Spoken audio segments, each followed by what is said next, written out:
Lorsque vous pensez à la plage, la première chose effrayante qui vous vient à l'esprit, ce sont probablement les requins, n'est-ce pas? Ces pauvres bougres ont la mauvaise réputation d'être les grandes brutes de l'océan. Mais honnêtement, ils causent beaucoup moins de fatalités que les méduses, les algues et même le sable. Chaque année, des tonnes de gens se rendent à la plage pour profiter du soleil et se détendre près des vagues.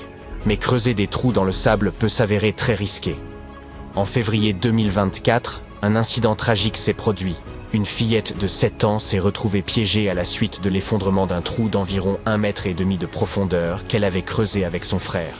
Malgré les efforts des passants pour la secourir, les secours sont arrivés trop tard. Vous pensez peut-être que creuser dans le sable est inoffensif, mais les trous profonds peuvent constituer un piège mortel. Le sable se définit par sa taille, et non par son matériau. Le sable de plage est généralement constitué de quartz, mais les régions tropicales peuvent être recouvertes de sable corallien. Le poids du sable dépend de ce dont il est fait.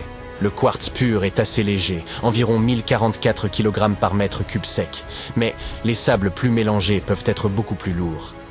Lorsque le sable est humide, il conserve bien sa forme. Mais une fois sec, c'est une toute autre histoire.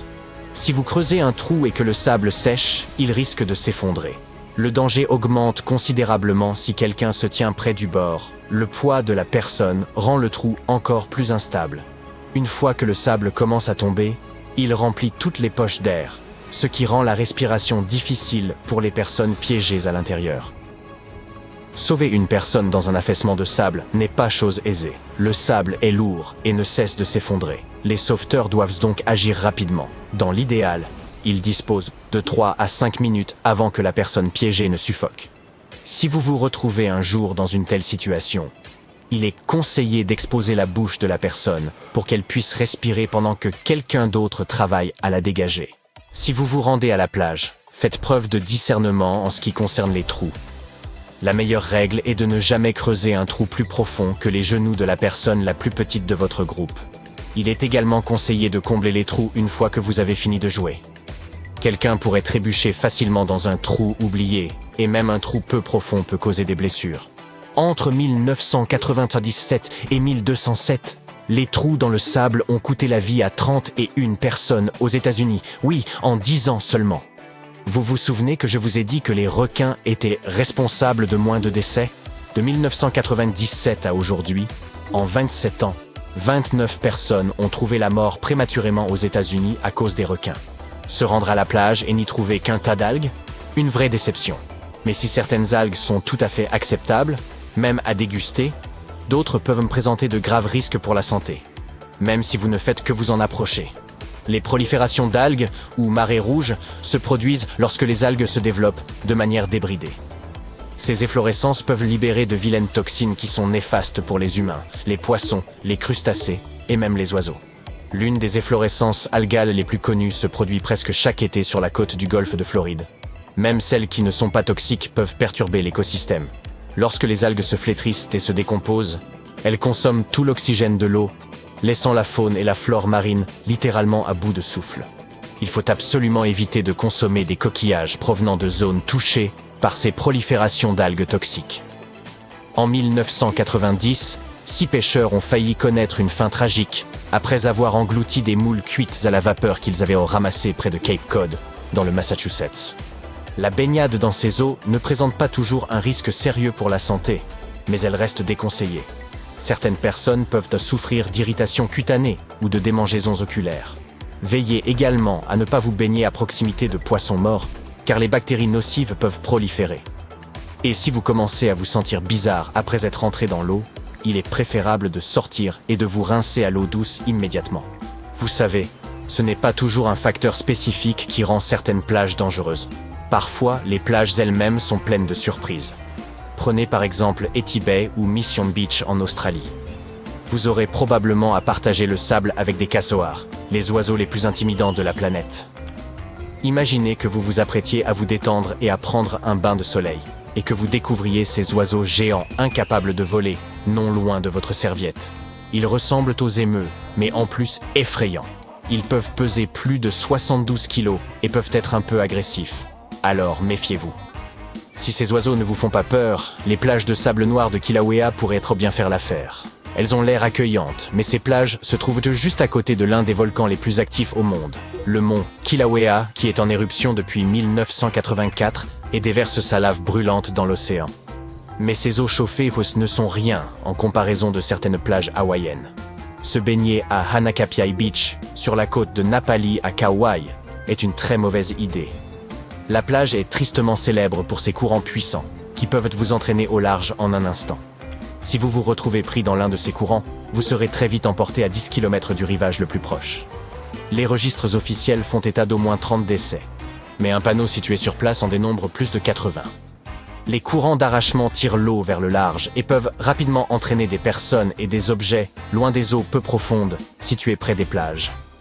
En général, ils se déplacent à une vitesse comprise entre 1,6 et 3,2 km par heure, mais ils peuvent atteindre les 8 km par heure. Les meilleurs nageurs professionnels ne sont pas aussi rapides. Ces courants sont particulièrement violents lorsque le ressac est important. Mais il ne faut jamais sous-estimer une étendue d'eau. Vous pouvez également trouver des courants d'arrachement à l'embouchure des rivières, dans les estuaires, et même à proximité des jetées. Il peut être difficile de les repérer si vous remarquez une zone d'eau agitée à la surface de l'océan. Il s'agit peut-être d'un courant d'arrachement. Ces courants ne sont pas propres à un endroit particulier. On en trouve partout dans le monde. À Playa Zipolite, au Mexique, à Fraser Island, en Australie. La liste est longue. Un autre danger lié à l'eau est celui des vagues de bord. Il s'agit de vagues violentes qui viennent s'écraser directement sur la plage, souvent sur le sable. Imaginez la force d'une voiture venant s'écraser sur votre corps. C'est un peu ce que l'on ressent lorsqu'on rencontre une vague de bord. Ces vagues peuvent causer de graves blessures, en particulier au cou et à la colonne vertébrale, même si elles n'ont pas l'air énormes. Hawaï est réputé pour ses intenses vagues de bord, en particulier dans des endroits comme Keiki Beach, où les surfeurs se lancent à l'assaut du vent à la recherche de sensations fortes. Si vous vous rendez sur une plage hawaïenne, gardez un œil sur les vagues de bord et guettez toujours les sauveteurs.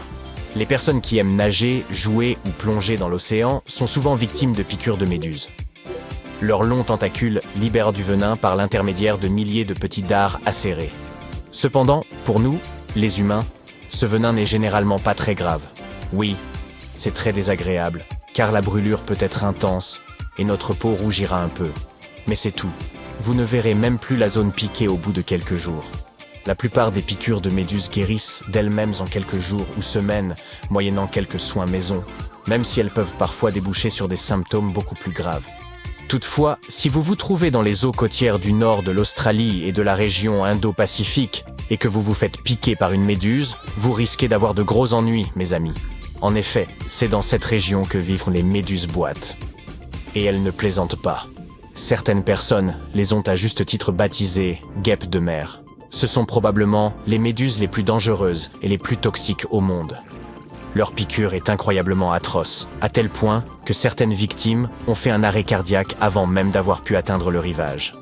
Selon la rumeur, ces méduses seraient responsables de la mort de près de 80 personnes en Australie depuis que l'on a commencé à les répertorier. Alors, comment les reconnaître ? Contrairement aux méduses ordinaires, les méduses boîtes sont bleu pâle et transparentes. Elles doivent leur nom au fait que leur corps, en forme de cloche, ressemble à un cube. Tu peux transformer des allumettes ordinaires en allumettes étanches.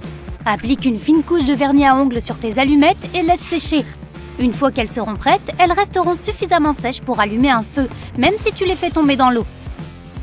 Si tu te perds quelque part pendant l'hiver et que tu as soif, ne mange pas de neige. Elle contient beaucoup plus d'air que d'eau, donc tu ne te sentiras pas beaucoup plus hydraté. Ton corps gaspillera en revanche beaucoup d'énergie pour essayer de la faire fondre. Pire encore, tu risques de faire baisser ta température corporelle et tu pourrais tomber en hypothermie. Si tu te retrouves nez à nez avec un coyote ou un loup, ne lui tourne pas le dos. Recule lentement tout en faisant face à l'animal. Cela ne fonctionne toutefois que si l'animal est seul. Si tu rencontres une meute, le plus important est de s'assurer qu'elle ne t'entoure pas.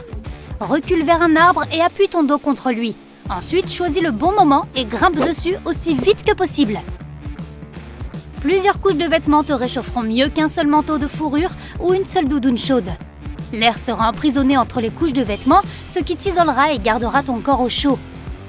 Si tu te perds dans les bois, essaie toujours de dormir un peu au-dessus du sol. Tu peux t'allonger sur une couche de branches et de feuilles comme lit de fortune ou tendre un hamac entre deux arbres. La nuit, la température baisse et le sol devient froid. Même si tu fais un feu, il pourrait s'éteindre pendant que tu dors et le sol absorbera ta chaleur corporelle. Tu es dans une embarcation au milieu de la mer. Pas de nourriture, pas de filet de pêche et tu as faim. Ce n'était censé être qu'une excursion de 3 heures. Mais tu sais quoi? Tu peux attraper des poissons à l'aide de tes lacets de chaussures et de n'importe quel objet. Téléphone, montre, clé. L'ombre projetée par le bateau dans la mer peut attirer les poissons et un objet réfléchissant peut servir d'appât. Attache tes clés à tes lacets de chaussures et utilise-les comme une canne à pêche. Même si un poisson ne mord pas, des activités comme celle-ci sont un bon moyen de ne pas perdre la tête en pleine mer. Une courte méditation peut te sauver d'une crise de panique. Tu dois te concentrer sur ta respiration et essayer de la ralentir. Ton cerveau va rapidement se calmer et détourner son attention de la panique. Les masques à oxygène dans les avions fonctionnent sur le même principe. Lorsque tu contrôles ta respiration, ton attention est redirigée loin de ce qui se passe. Tu peux fabriquer une torche à partir d'une bûche. Place une petite bûche verticalement, fais une profonde entaille en forme d'étoile sur le dessus. Mets-y de l'herbe sèche, des feuilles et des brindilles. Une fois que tu as terminé, mets le feu à la bûche et elle brûlera pendant 3 heures maximum. Cela devrait fonctionner quelle que soit la taille et le type de bois. Si tu rencontres un grizzly en colère, n'essaie jamais de t'enfuir car l'ours pourra facilement te rattraper.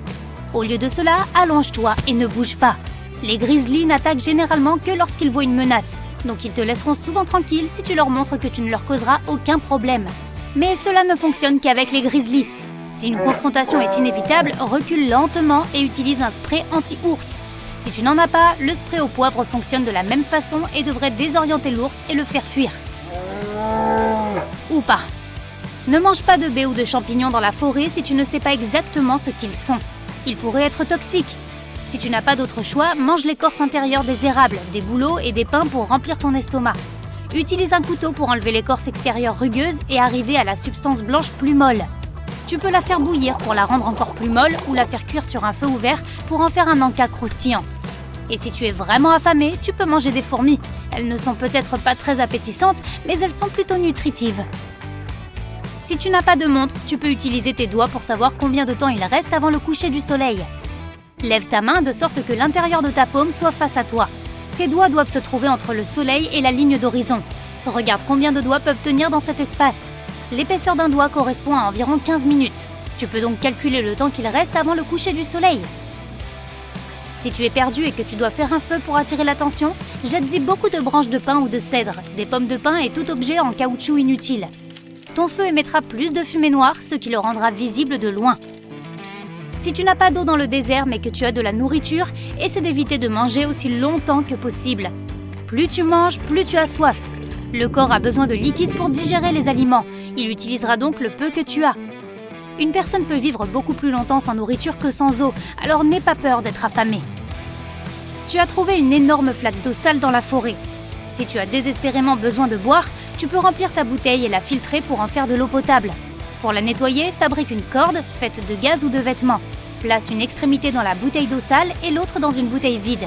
Très vite, l'eau propre s'écoulera dans la bouteille vide à travers la corde, tandis que les impuretés resteront dans la première.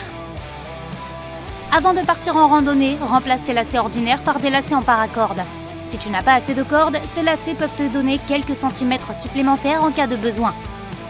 Si tu es perdu en forêt et que tu n'as rien pour te réchauffer, alors ramasse des feuilles et de l'herbe sèche sur le sol et mets-les entre 2 couches de vêtements.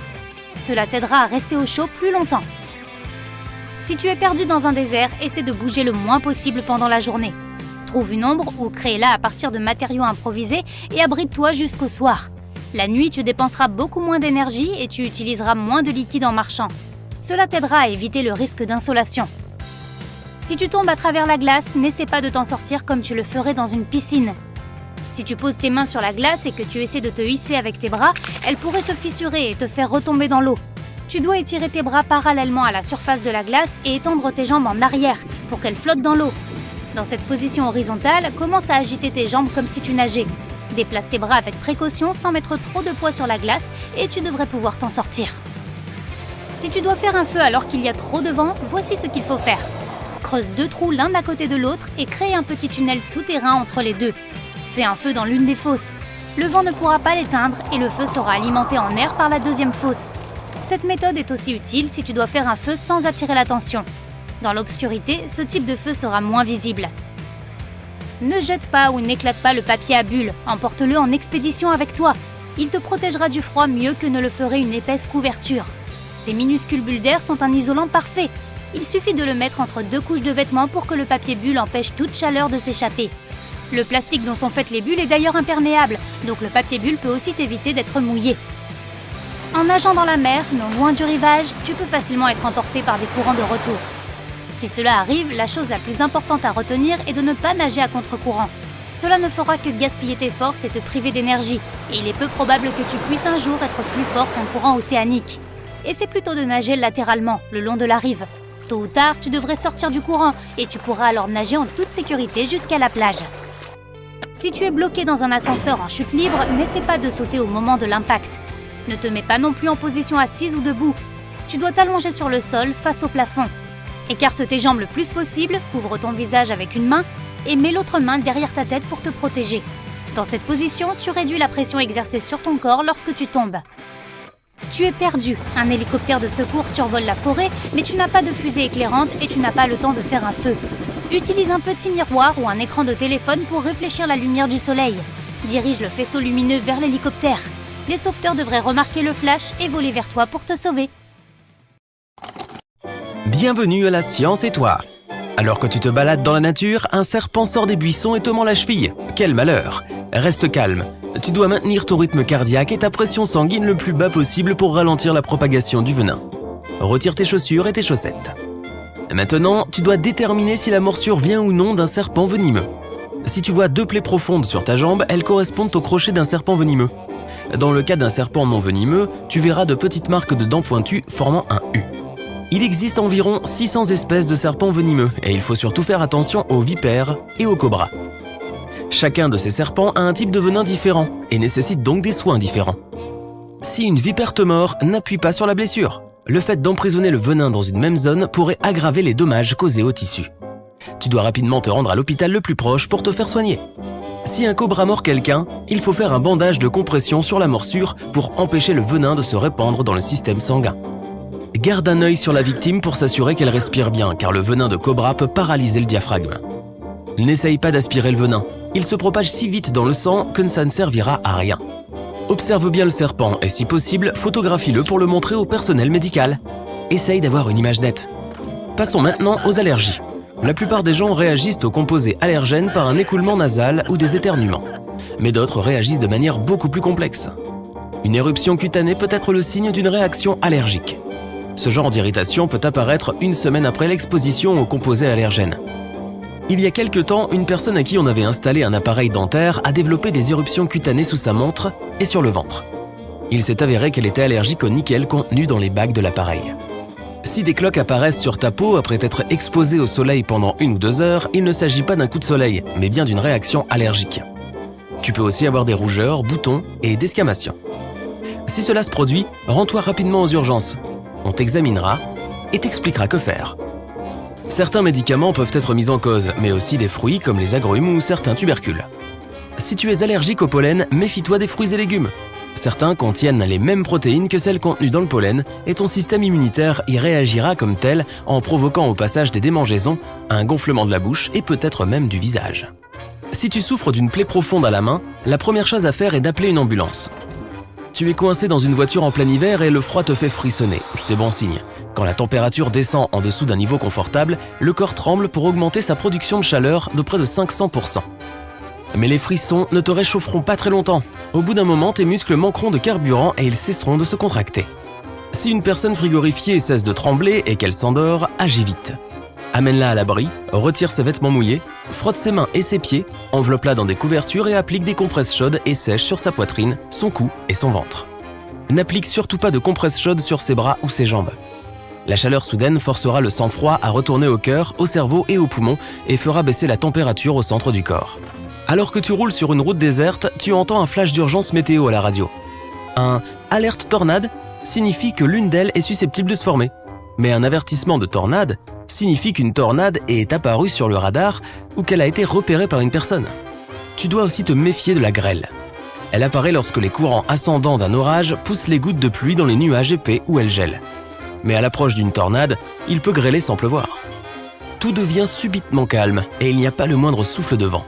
Tu verras alors les nuages se déplacer en rotation ou vers le ciel, puis tu entendras comme un bruit de cascade qui se transformera en rugissement lorsque la tornade se rapprochera. Ce bruit est semblable à celui d'un train ou d'un réacteur d'avion. Des débris commenceront à tomber et un nuage en forme d'entonnoir se mettra à tournoyer, attirant les branches et les feuilles vers le haut. Si la tornade ne se déplace ni vers la gauche ni vers la droite, c'est qu'elle se dirige peut-être vers toi, et tu ne te rendras compte que lorsqu'elle sera trop près. Mets-toi vite à l'abri. Alors que tu es en train de regarder la télévision chez toi, tu entends un étrange bruit de claquement. Cela ressemble à un courant d'air, mais après avoir vérifié toutes les portes, tu ne dis qu'il n'y a rien. Le lendemain, tu sens une pression dans ta poitrine qui empire au fur et à mesure de la semaine. Ces douleurs thoraciques s'accompagnent alors d'une terrible sensation d'épuisement. Tu te dis alors que tu as un problème de santé, mais le vrai problème vient de ta maison. Tu subis peut-être une intoxication au monoxyde de carbone. Lorsque ce gaz remplit ta maison, il s'accumule dans ton sang et remplace peu à peu l'oxygène de ton corps. Cet empoisonnement peut provoquer des maux de tête, des nausées et un état de confusion. Dans ce cas, cours dehors pour prendre l'air et appelle les urgences. Procure-toi également un détecteur de monoxyde de carbone et installe-le dans le couloir ou dans la pièce où tu dors. Vérifie les piles 2 fois par an et si l'alarme se déclenche, sors immédiatement chez toi. Alors que tu fais du patin à glace sur un lac gelé, tu entends un craquement et tu te retrouves subitement dans l'eau glacée. D'abord, ton corps va entrer en état de choc à cause du changement soudain de température. Ne panique pas, ça passera au bout d'1 à 3 minutes. Trouve alors un morceau de glace solide auquel t'accrocher. N'essaye pas d'y grimper, mets simplement tes bras sur la glace et pousse avec tes jambes comme si tu voulais nager en avant. Cela t'aidera à ramper doucement hors de l'eau. Une fois que tu es sur la glace, ne te lève pas, car ton poids se concentrera sur une petite surface de glace et elle craquera de nouveau. Continue à ramper ou rouler jusqu'à atteindre la terre ferme. Saurais-tu briser la vitre d'une voiture en toute urgence ? Ces vitres sont constituées de plusieurs couches de matériaux dont le but est de les rendre résistantes. Voici comment faire. Évite le pare-brise et la lunette arrière, car ils sont plus difficiles à casser. Opte pour les vitres côté conducteur ou passager. Si tu as un marteau, ne vise pas le centre de la vitre, mais plutôt les bords, là où la vitre est moins résistante. Si les vitres résistent au marteau, tournevis ou autre outil, cherche une petite pierre pointue. Si cela ne fonctionne pas, essaie avec une bougie d'allumage. Ouvre le capot, retire la bougie, casse le boîtier en porcelaine et frappe la pièce de céramique n'importe où sur la vitre. Imagine que tu es en vacances quelque part au bord du Pacifique. Soudain, tu ressens une forte secousse. C'est peut-être le signe avant-coureur d'un tsunami qui approche. Il pourrait aussi déclencher de grosses vagues à plusieurs milliers de kilomètres de distance. Mais il y a d'autres signes qui annoncent l'approche d'un tsunami. L'un d'eux est le changement soudain du niveau de l'eau. Si tu vois l'eau se retirer rapidement et découvrir le fond, cours te réfugier à au moins 30 mètres d'altitude et à 1,5 km à l'intérieur des terres. Selon de nombreux experts, lorsque l'eau de mer commence à se retirer, il reste 5 minutes pour évacuer avant que la vague géante ne frappe. Et n'oublie pas, la science et toi est toujours là pour t'aider. Oh, tu te retrouves dans de l'eau froide jusqu'au cou. Tu es entouré de glace, tu dois te sortir de là. Lorsque tu nages dans de l'eau glacée, ton corps peut éprouver un certain choc. Tes réflexes risquent de te pousser à halter, mais ne le fais pas. Essaie simplement de garder la tête hors de l'eau. Débarrasse-toi de tout objet lourd comme les bottes, les vestes ou les sacs à dos. Lorsque tu atteins la glace, n'essaie pas juste d'en sortir. Ce n'est pas exactement comme une piscine. Essaie plutôt de te mettre en position horizontale et utilise tes jambes pour nager sur la glace. Serre-toi de tes mains pour te hisser hors de l'eau. Une fois à la surface, roule de côté en t'éloignant du bord, puis rampe, puis marche. Si tu t'aventures dans la nature, il est préférable de préparer quelques affaires à l'avance. Fabrique ton propre allume-feu à la maison. Fais chauffer de l'eau dans une casserole, mets-y un récipient en pyrex et fais-y fondre de la paraffine. Prends ensuite une boîte à œufs et mets des peluches de séchage dans chaque section. Remplis-les de paraffine, puis attends que tout soit solide et découpe chaque petite section. Il suffit d'un seul de ces petits morceaux pour démarrer un feu bien plus facilement. Le fil dentaire peut être très pratique pour survivre dans la jungle. Tu peux l'utiliser comme fil de pêche avec une languette de boîte de conserve comme hameçon. Il peut aussi être utilisé comme corde à linge si tu le tends entre 2 arbres. Il a l'air un peu fragile, mais un seul morceau de fil peut supporter jusqu'à 2,2 kg. Il est aussi très inflammable, donc si tu as du mal à allumer un feu, tu peux utiliser quelques mètres de fil dentaire pour le démarrer. Tu peux fabriquer une corde très solide avec une simple bouteille en plastique, si tu as une bonne paire de ciseaux. Coupe le goulot de la bouteille pour qu'elle ressemble à une tasse haute et étroite. Puis, découpe-la comme certaines personnes épluchent une orange, en tournant en rond et en faisant une spirale. tâche de garder la même largeur durant tout le processus. Le résultat sera beaucoup plus long et plus solide que ce à quoi tu t'attends. Tu peux l'utiliser pour attacher des bâtons ensemble, pour faire une hutte, ou tu peux l'enrouler autour de ton sac à dos au cas où il se déchirerait ou autre. Le sucre peut être nocif pour les dents, mais il a un super pouvoir plutôt chouette. Il suffit d'en verser sur un morceau de tissu et de l'utiliser comme un pansement. Oh, c'est délicieux! Les moustiques peuvent être très pénibles et il y en a beaucoup partout. Tu peux fabriquer ton propre répulsif à insectes pour éloigner ces petites bêtes exaspérantes. Il suffit d'une orange, d'un citron ou de tout autre agrume. Ils sont pleins d'huiles essentielles que les moustiques ne peuvent pas supporter. Épluche une orange et frotte son écorce directement sur ta peau, en veillant à la presser légèrement au préalable pour faire ressortir les précieuses huiles essentielles. Une autre bonne façon de tenir les moustiques à distance est d'ajouter un peu de peau d'orange à ton feu de camp. Cela libère les huiles essentielles dans l'air. Tu commences à avoir faim, mais tu n'as rien pour allumer un feu. Vide tes poches, il y a peut-être quelque chose là-dedans que tu pourras utiliser comme allume-feu de fortune. Si tu disposes d'une pile et d'un emballage de chewing-gum métallique, tu as ce qu'il te faut.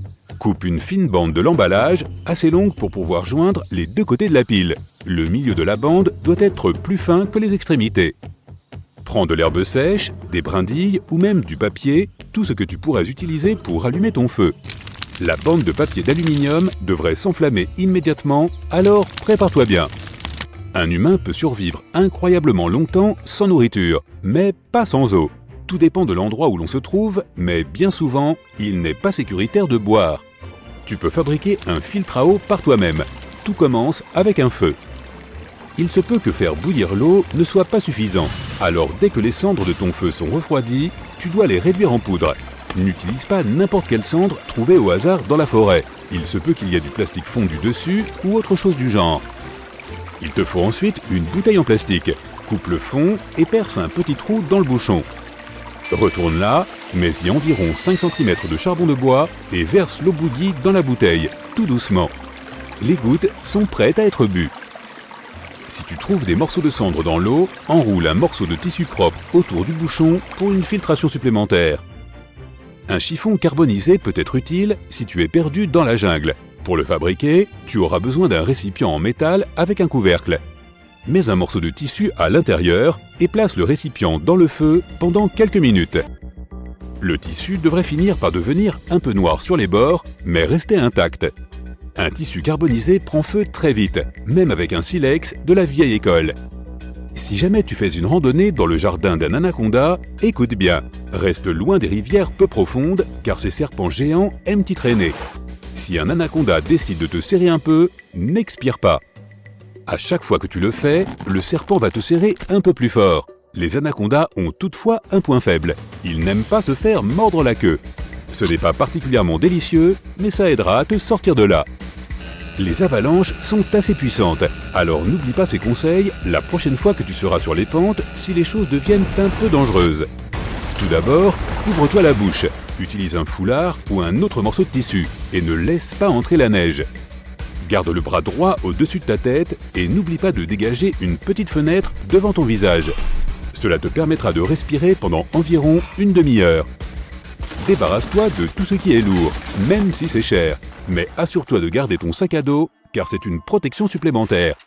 Et accroche-toi à un arbre si tu en vois un.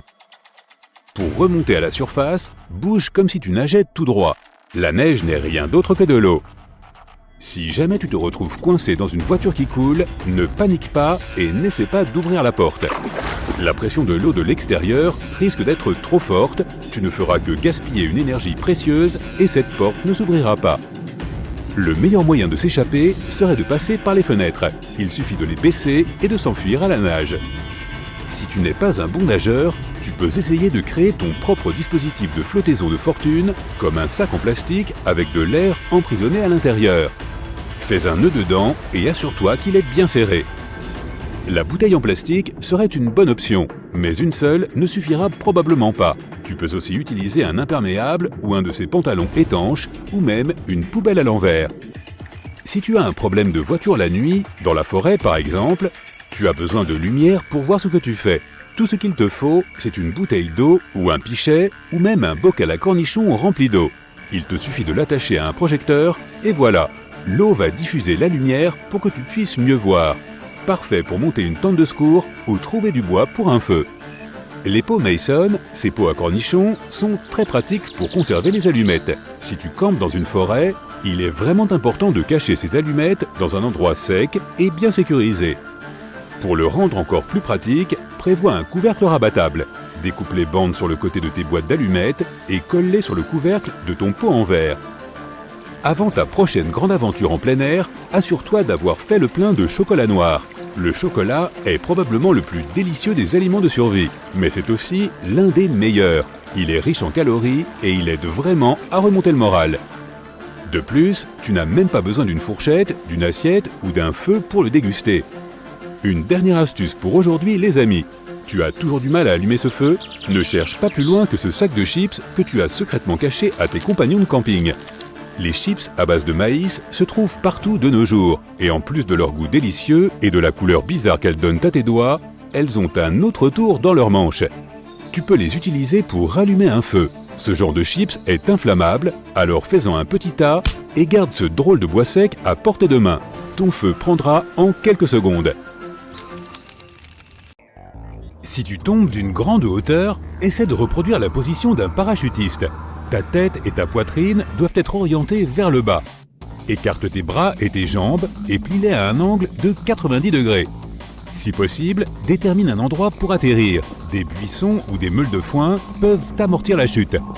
En revanche, la surface de l'eau n'est sans danger que si la chute ne dépasse pas 45 mètres de haut. Avant d'atterrir, essaie de placer ton corps à la verticale. Rappelle-toi qu'il est toujours préférable de tomber en avant qu'en arrière. Protège ta tête et ton cou en fermant tes bras ensemble autour de toi.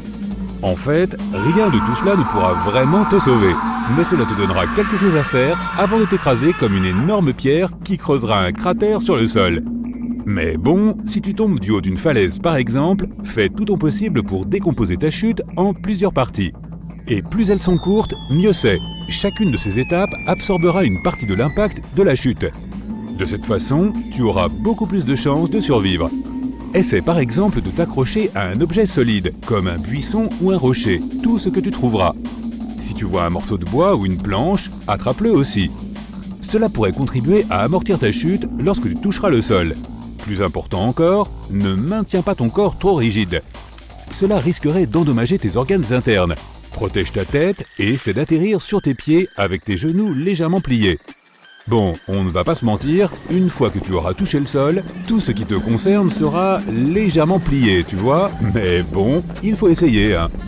Si un bâtiment dans lequel tu te trouvais s'est effondré et que tu te retrouves sous un tas de débris et de gravats, essaie de ne pas céder à la panique. Oui, pas évident, je sais. Ta tâche principale est alors de protéger tes organes respiratoires et de faire durer ta réserve d'air le plus longtemps possible.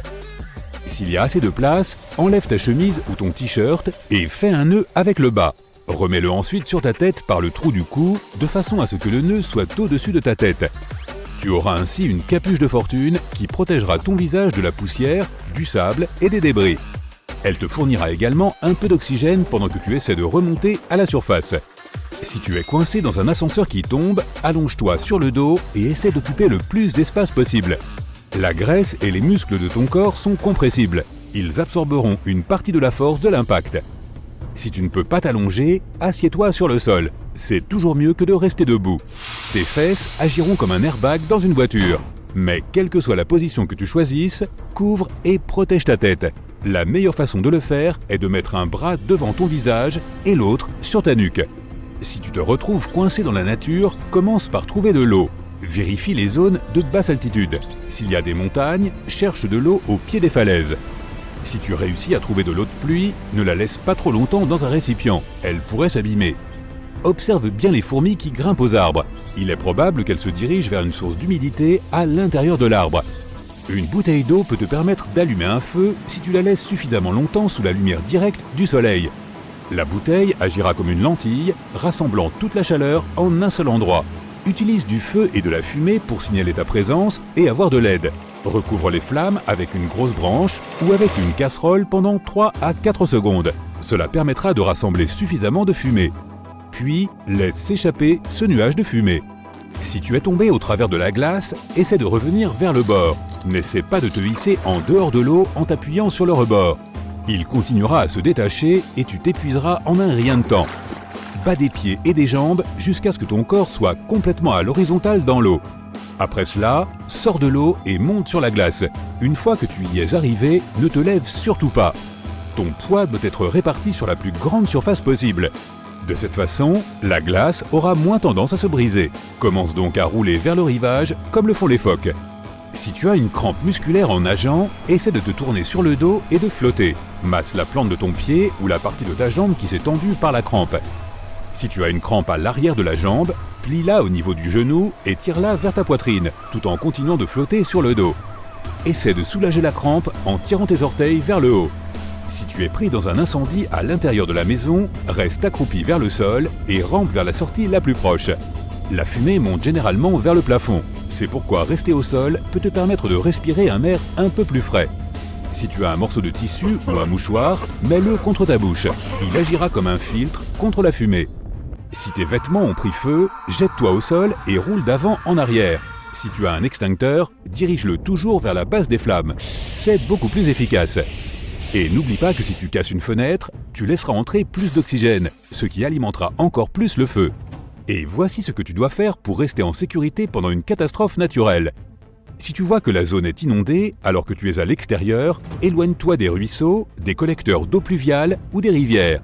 Essaie de rejoindre un terrain plus élevé. Si tu es coincé chez toi, monte sur le toit si tu penses que c'est suffisamment sûr. Si une tornade se dirige vers toi et que tu n'as pas le temps de t'échapper, trouve un fossé ou un renfoncement. Allonge-toi et couvre-toi la tête avec tes bras ou tes vêtements. Si une tornade se produit alors que tu es à l'intérieur et qu'il n'y a pas de sous-sol dans ta maison, cache-toi dans une baignoire. Utilise un oreiller pour protéger ta tête de tout type de débris susceptibles de tomber. Sache que la plomberie dans les murs de la salle de bain renforce la structure de l'endroit. Mais si ta salle de bain a des fenêtres ou un mur donnant sur l'extérieur, choisis un endroit plus sûr, par exemple un placard. Plus il y a de murs qui te séparent de la tornade, mieux c'est. Si tu es dehors pendant un orage et que tu sens soudain tes cheveux se hérisser, c'est le signe que la foudre est sur le point de frapper. Ta peau peut commencer à fourmiller et il est probable que tu entendes des cliquetis ou des bourdonnements. Accroupis-toi immédiatement et place ta tête entre tes genoux. Mais même si tu dois te mettre le plus bas possible, ne t'allonge surtout pas. La seule chose qui doit toucher le sol est la plante de tes pieds. Garde les talons joints, de cette façon, au lieu de parcourir tout ton corps, l'électricité aura tendance à entrer dans un pied et à sortir par l'autre. Tu peux aussi te couvrir les oreilles avec tes mains pour éviter une perte d'audition. Si tu es perdu dans le désert, déplace-toi aux premières heures du matin. De cette façon, tu éviteras les plus grosses chaleurs. Si tu vois une colline ou un autre terrain élevé, grimpe dessus et regarde aux alentours. Tu pourras peut-être apercevoir de la verdure, des bâtiments ou une route. La nuit, une telle opportunité ne s'offre évidemment pas. De nombreux animaux du désert chassent également après le coucher du soleil. Voici comment il faut se comporter avec les animaux sauvages. Si un taureau te charge, reste immobile jusqu'à ce qu'il s'approche, puis lance un vêtement dans la direction opposée. Les taureaux réagissent au mouvement, et en jetant un chapeau ou une chemise loin de toi, tu vas distraire l'animal. Il poursuivra l'objet en mouvement et t'oubliera. Si un requin se dirige vers toi, ne nage pas en panique pour t'éloigner de lui. Tu ressemblerais à une proie que l'animal voudra dévorer. Attends que le requin se rapproche et commence à le frapper avec tes poings. Vise ses yeux, son nez et ses branchies. Ce sont les seules zones vulnérables du corps de l'animal. Si tu rencontres une meute de chiens hostiles, détourne leur attention et éloigne-toi tranquillement. Si l'un des chiens se jette sur toi, place un objet entre toi et les mâchoires de l'animal. Maintenant, disons que tu as accidentellement dérangé un essaim d'abeilles. Et bon, elles s'en prennent à toi. Cours en ligne droite, aussi vite que possible, jusqu'à ce qu'elles cessent de te poursuivre. Une solution encore meilleure consiste à trouver un abri, ta voiture, une maison ou même des toilettes publiques, et de se cacher à l'intérieur. Maintenant, si tu rencontres accidentellement un ours, présente-toi. Non, attends, en fait, tout dépendra de son espèce. Si c'est un grand ours brun, couche-toi par terre et fais comme si tu étais mort. Ça ne devrait pas être difficile. Mais s'il s'agit d'un ours noir plus petit qui attaque rarement les gens, crie et fait semblant d'être plus grand, cela peut t'aider. Tu peux aussi essayer de faire fuir l'ours en faisant semblant de te jeter sur lui. Si tu rencontres un serpent, essaie de ne pas faire de bruit. Si tu as l'occasion de t'éloigner, saisis-la. Mais si tu ne peux pas éviter le reptile, hausser la voix, taper 2 bâtons l'un contre l'autre ou taper du pied peut le faire reculer. Même si les serpents n'ont pas d'oreilles visibles, ils sont sensibles aux vibrations. Et si toutes ces choses t'arrivent le même jour, eh bien, appelle les gens du livre Guinness des records, je pense que tu mérites de figurer dedans. Tu fais une randonnée dans une sublime réserve protégée en Californie et tu te retrouves face à un puma. Reste calme. Tu dois lui montrer que tu n'as pas peur. Crie fort en direction de l'animal et agite tes bras. Si ça ne marche pas, lance des pierres, des branches et tout ce qui te tombe sous la main. Vise le sol devant le puma. Ne lance jamais rien directement sur lui. Cela ne ferait que l'énerver davantage. Si le puma se rapproche, protège tes parties les plus vulnérables. Il visera le cou et essaiera d'attraper tes bras. Incline donc ta tête vers l'avant pour protéger ton cou et ne fais pas de grands mouvements avec tes bras. Lorsqu'il se rendra compte que tu n'es pas un adversaire facile, le puma reculera probablement et s'enfuira. Tu es à Yellowstone.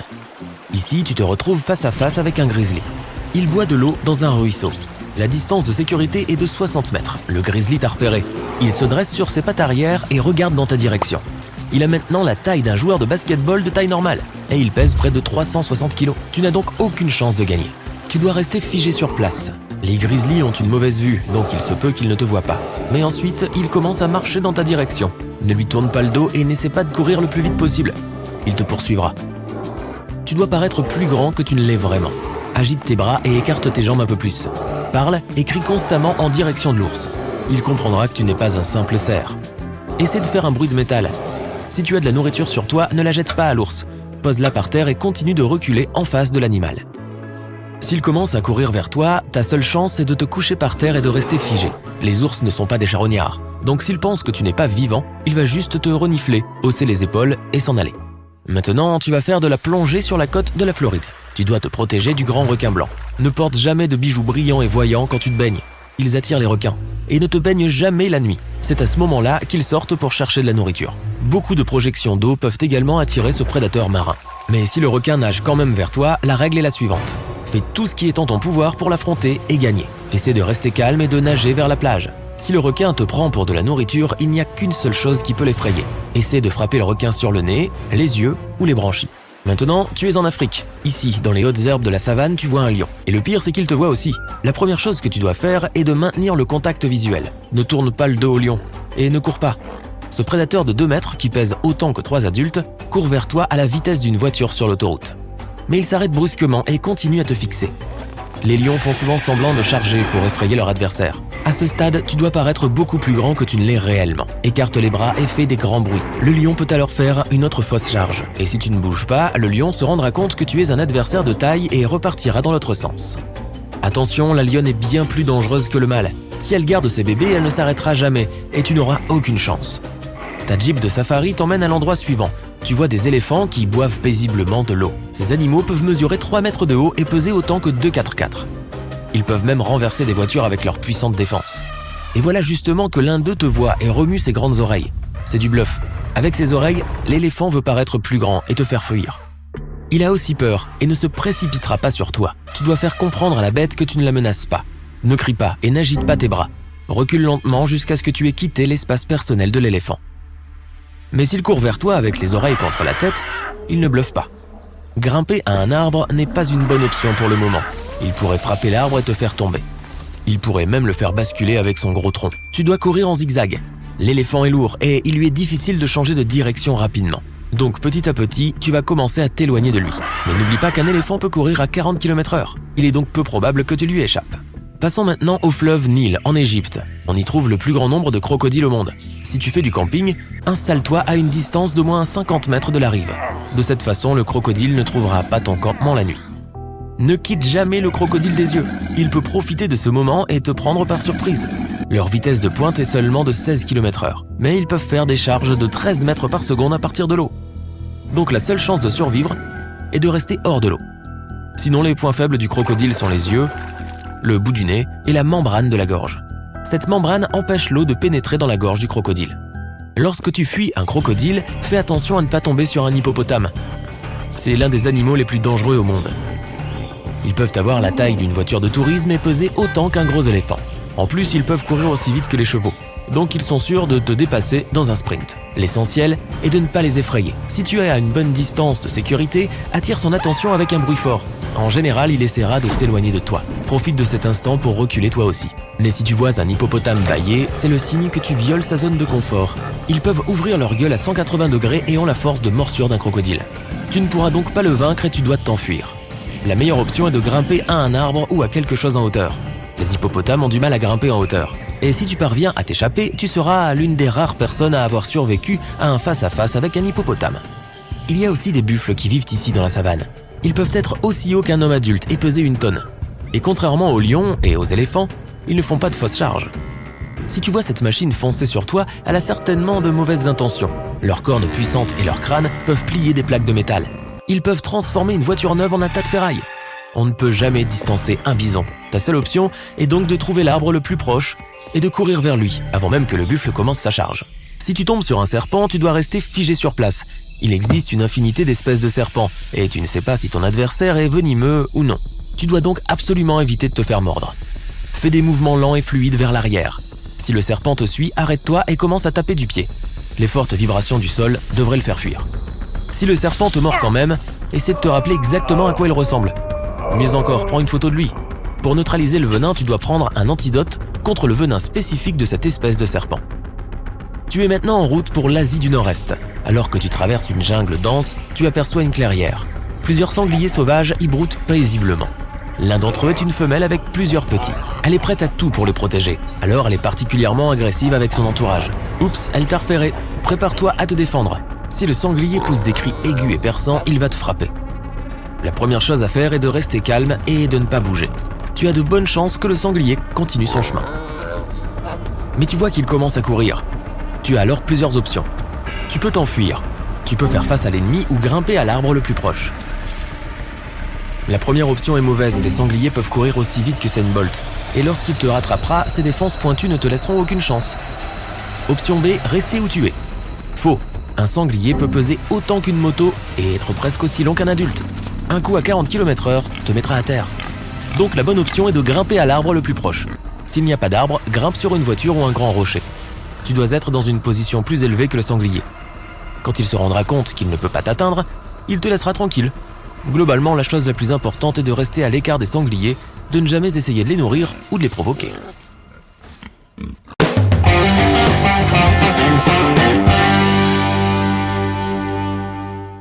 Lorsque tu as besoin d'aide dans un espace public, ne te dirige pas vers un groupe d'individus.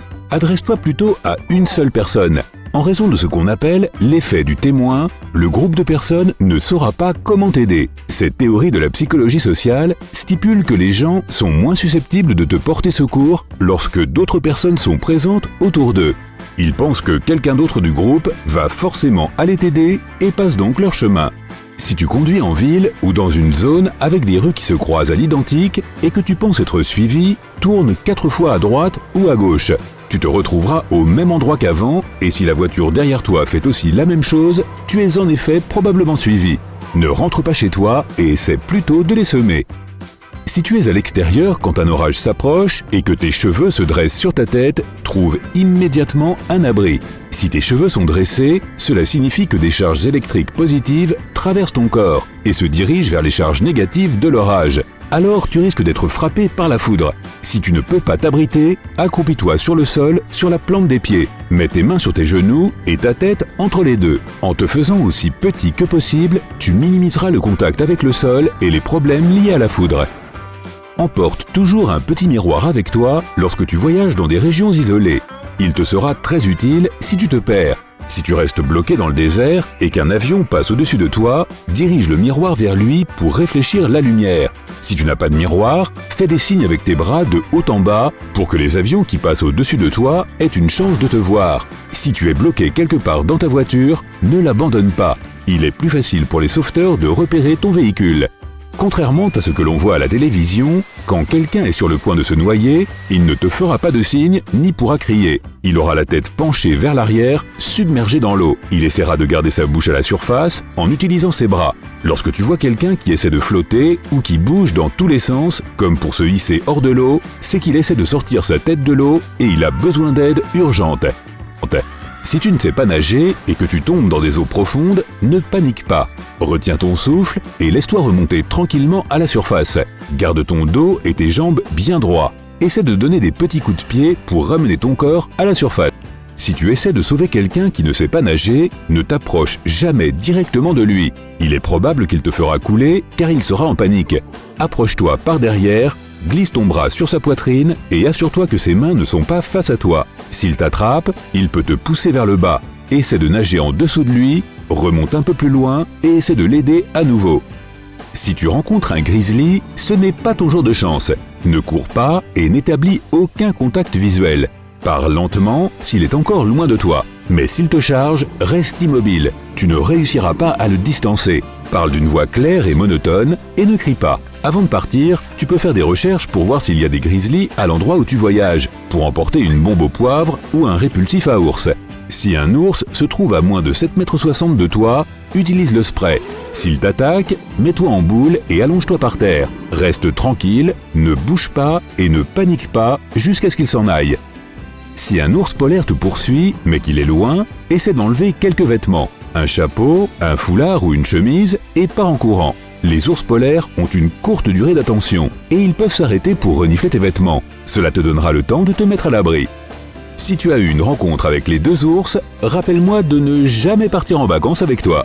Passons à autre chose. Si quelqu'un s'étouffe, mais qu'il peut tousser, n'interviens pas. La toux signifie que l'air peut entrer et sortir, et qu'il y a une obstruction partielle de ses voies respiratoires. En l'aidant, tu pourrais provoquer un retour d'air qui pourrait soit forcer l'évacuation du danger, soit déloger l'obstruction et provoquer un blocage complet. Laisse la personne simplement tousser. Donne ton aide que lorsqu'elle ne peut pas respirer ou tousser. Lorsque tu es pris dans un courant de retour dans la mer, ne nage jamais contre lui. Tu te fatigueras et cela ne se terminera pas bien. Nage vite et en suivant une ligne parallèle à la plage. Mais reste calme et ne t'affole pas. Mais si tu t'éloignes, tu finiras par échapper au courant et tu pourras retourner vers la plage. Les pouces sont la partie la plus faible de la main, là où il y a le moins de force et de résistance. Si quelqu'un te prend par le poignet, ne tords pas ton bras dans sa main. Essaie de le repousser en commençant à l'endroit où se trouvent ses pouces. Préviens le ministère des Affaires étrangères si tu vas à l'étranger. Aux États-Unis et dans certains autres pays occidentaux, tu peux dire au ministère des Affaires étrangères que tu vas à l'étranger. En cas de catastrophe naturelle ou de conflit politique, ils sauront que tu dois être évacué. Ils t'informeront aussi de ce qui se passe dans le pays que tu visites pour te protéger des éventuels problèmes. Si tu te retrouves dans un mouvement de foule, que tu te sens mal et que tu tombes par terre, ne te recroqueville pas en boule pour attendre la fin. Tu peux te faire très mal et te faire écraser. Essaie d'attraper la jambe de quelqu'un qui passe au-dessus de toi pour t'aider à te relever et continuer. Parfois, lors des sorties en camping sauvage, on finit par se perdre. Si tu te trouves dans cette situation et que tu veux pouvoir retrouver le chemin de ta tente, emporte avec toi du charbon ou des bâtons de bois. Utilise-les pour dessiner des marques sur les arbres, les rochers ou les bûches. Ces traces resteront là pendant des semaines et il sera plus facile pour l'équipe de secours de te retrouver. Tu dois toujours avoir une aiguille dans ta trousse de premier secours. Si tu te perds, tu peux faire une boussole avec. Tu dois d'abord magnétiser l'aiguille en frottant le chat de l'aiguille contre tes cheveux, de la fourrure ou de la soie une centaine de fois. Remplis ensuite un récipient d'eau, place une feuille à la surface de l'eau et pose son aiguille dessus. Elle devrait commencer à pointer du nord au sud. Lorsque tu appelles les services d'urgence, dis-leur d'abord ta position exacte et ensuite ton problème. Même si l'appel est coupé, ils sauront où envoyer la police ou une ambulance. Si tu sens une odeur de poisson dans ta maison, appelle immédiatement un électricien agréé. Cette odeur peut venir de la surchauffe du plastique présent dans les composants électriques et finir par provoquer un incendie. Cela peut provenir d'une prise de courant, d'un interrupteur, d'un disjoncteur ou d'un autre élément. Ok, comme le poisson que tu fais cuire dans le four aussi. Si un serpent te mord, il y a plusieurs façons de savoir s'il était venimeux. Tu peux lui demander, mais il ne te répondra probablement pas. Les serpents venimeux ont généralement plusieurs couleurs et des pupilles comme les félins. Regarde la zone de la morsure. S'il y a 2 profondes plaies ouvertes, tu as probablement été attaqué par un serpent venimeux. Si la marque de morsure comporte de minuscules dents pointues en forme de U, elle n'était probablement pas venimeuse. Dans tous les cas, appelle les services d'urgence et prends une photo du serpent si tu le peux. Il est encore plus dangereux d'utiliser ta bouche pour extraire le venin en suçant. Tu as plus de chances d'être empoisonné que d'éliminer la toxine de ton corps. Si tu voyages et que tu es exposé à des températures glaciales, tu risques d'avoir des gelures. Au début, une partie de ton corps deviendra dure et pâle. Ensuite, tu ressentiras de la douleur, des picotements et de l'engourdissement. Pour éviter les engelures, applique de la vaseline sur ton nez, tes oreilles et le bout de tes doigts et de tes orteils. Tu as pensé à en apporter, n'est-ce pas? Une fois cela réglé, il faut se souvenir de quelque chose. Si tu frissonnes quand tu as froid, c'est que tu es en sécurité. Ton corps essaie de te réchauffer en contractant tes muscles. Mais si jamais tu arrêtes de frissonner, et si tu te sens fatigué et que tu veux dormir, trouve immédiatement un endroit chaud. Tu risques de faire une hypothermie. Tu auras besoin d'une compresse chaude sur ta poitrine, ton cou ou le bas de ton ventre. N'applique jamais une compresse chaude sur tes mains ou tes jambes. Le changement soudain de température pourrait forcer le sang froid à retourner vers le cœur, tes poumons ou ton cerveau, ce qui ferait chuter ta température corporelle. Si tu es perdu et que tu dois boire de l'eau provenant d'une source stagnante, fais-la toujours bouillir avant pour la purifier. L'eau non traitée contient des bactéries ou des huiles et produits chimiques qui peuvent être nocifs pour toi. La température exacte et le temps nécessaire pour faire bouillir l'eau dépendent de l'altitude. Pour être sûr, fais bouillir l'eau pendant au moins 3 minutes. Lorsque l'huile pour cuisiner commence à bouillir, elle fume et prend feu. Si cela se produit, éteins le feu et n'enlève pas la casserole, mais recouvre-la plutôt avec un couvercle métallique. Le feu ne survivra pas sans une source d'oxygène. Utilise du bicarbonate de soude pour éteindre les petits feux de graisse. Attention, tu en auras besoin d'1 tonne pour y parvenir, sache-le, et n'utilise cette astuce que lorsque le feu est petit. N'utilise jamais d'eau, car cela provoquerait des éclaboussures d'huile et propagerait le feu. C'est bon, tu as tout bien compris et noté? Super! Recouverte de poils bruns hérissés et dotée de 9 paires de pattes frisées, la pyrale de la sorcière, ou Phobetron pitecium, n'est pas comme les autres chenilles. Son aspect velu lui a valu le surnom de limace singe. On trouve cet étrange insecte en Amérique du Nord où il se cache dans les arbres et arbustes d'ornement. Cette petite créature poilue n'est pas aussi innocente qu'elle en a l'air. Les poils de son dos sont reliés à des glandes toxiques situées sous la peau de la chenille. Si tu es assez curieux pour tendre la main et toucher ses poils, ta main deviendra instantanément rouge vif et tu ressentiras une sensation de brûlure et de démangeaison. Un peu comme une piqûre d'abeille. Si tu as été piqué par la pyrale de la sorcière, tu dois immédiatement passer la piqûre sous l'eau pour enlever les poils qui auraient pu y rester coincés. La piqûre devrait commencer à guérir et disparaître en 1 semaine. La fourmi balle de fusil est la plus grande de toutes les espèces de fourmis. Elle ne dépasse toutefois pas la taille d'une pièce d'1 centime.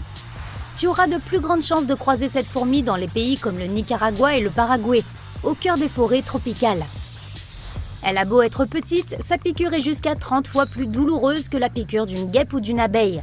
Les habitants de la région appellent parfois ce petit insecte la fourmi 24 heures, car sa piqûre procure un malaise pendant toute une journée. Malgré la sensation désagréable, la piqûre d'une fourmi balle de fusil n'est pas trop dangereuse et devrait guérir en 1 semaine.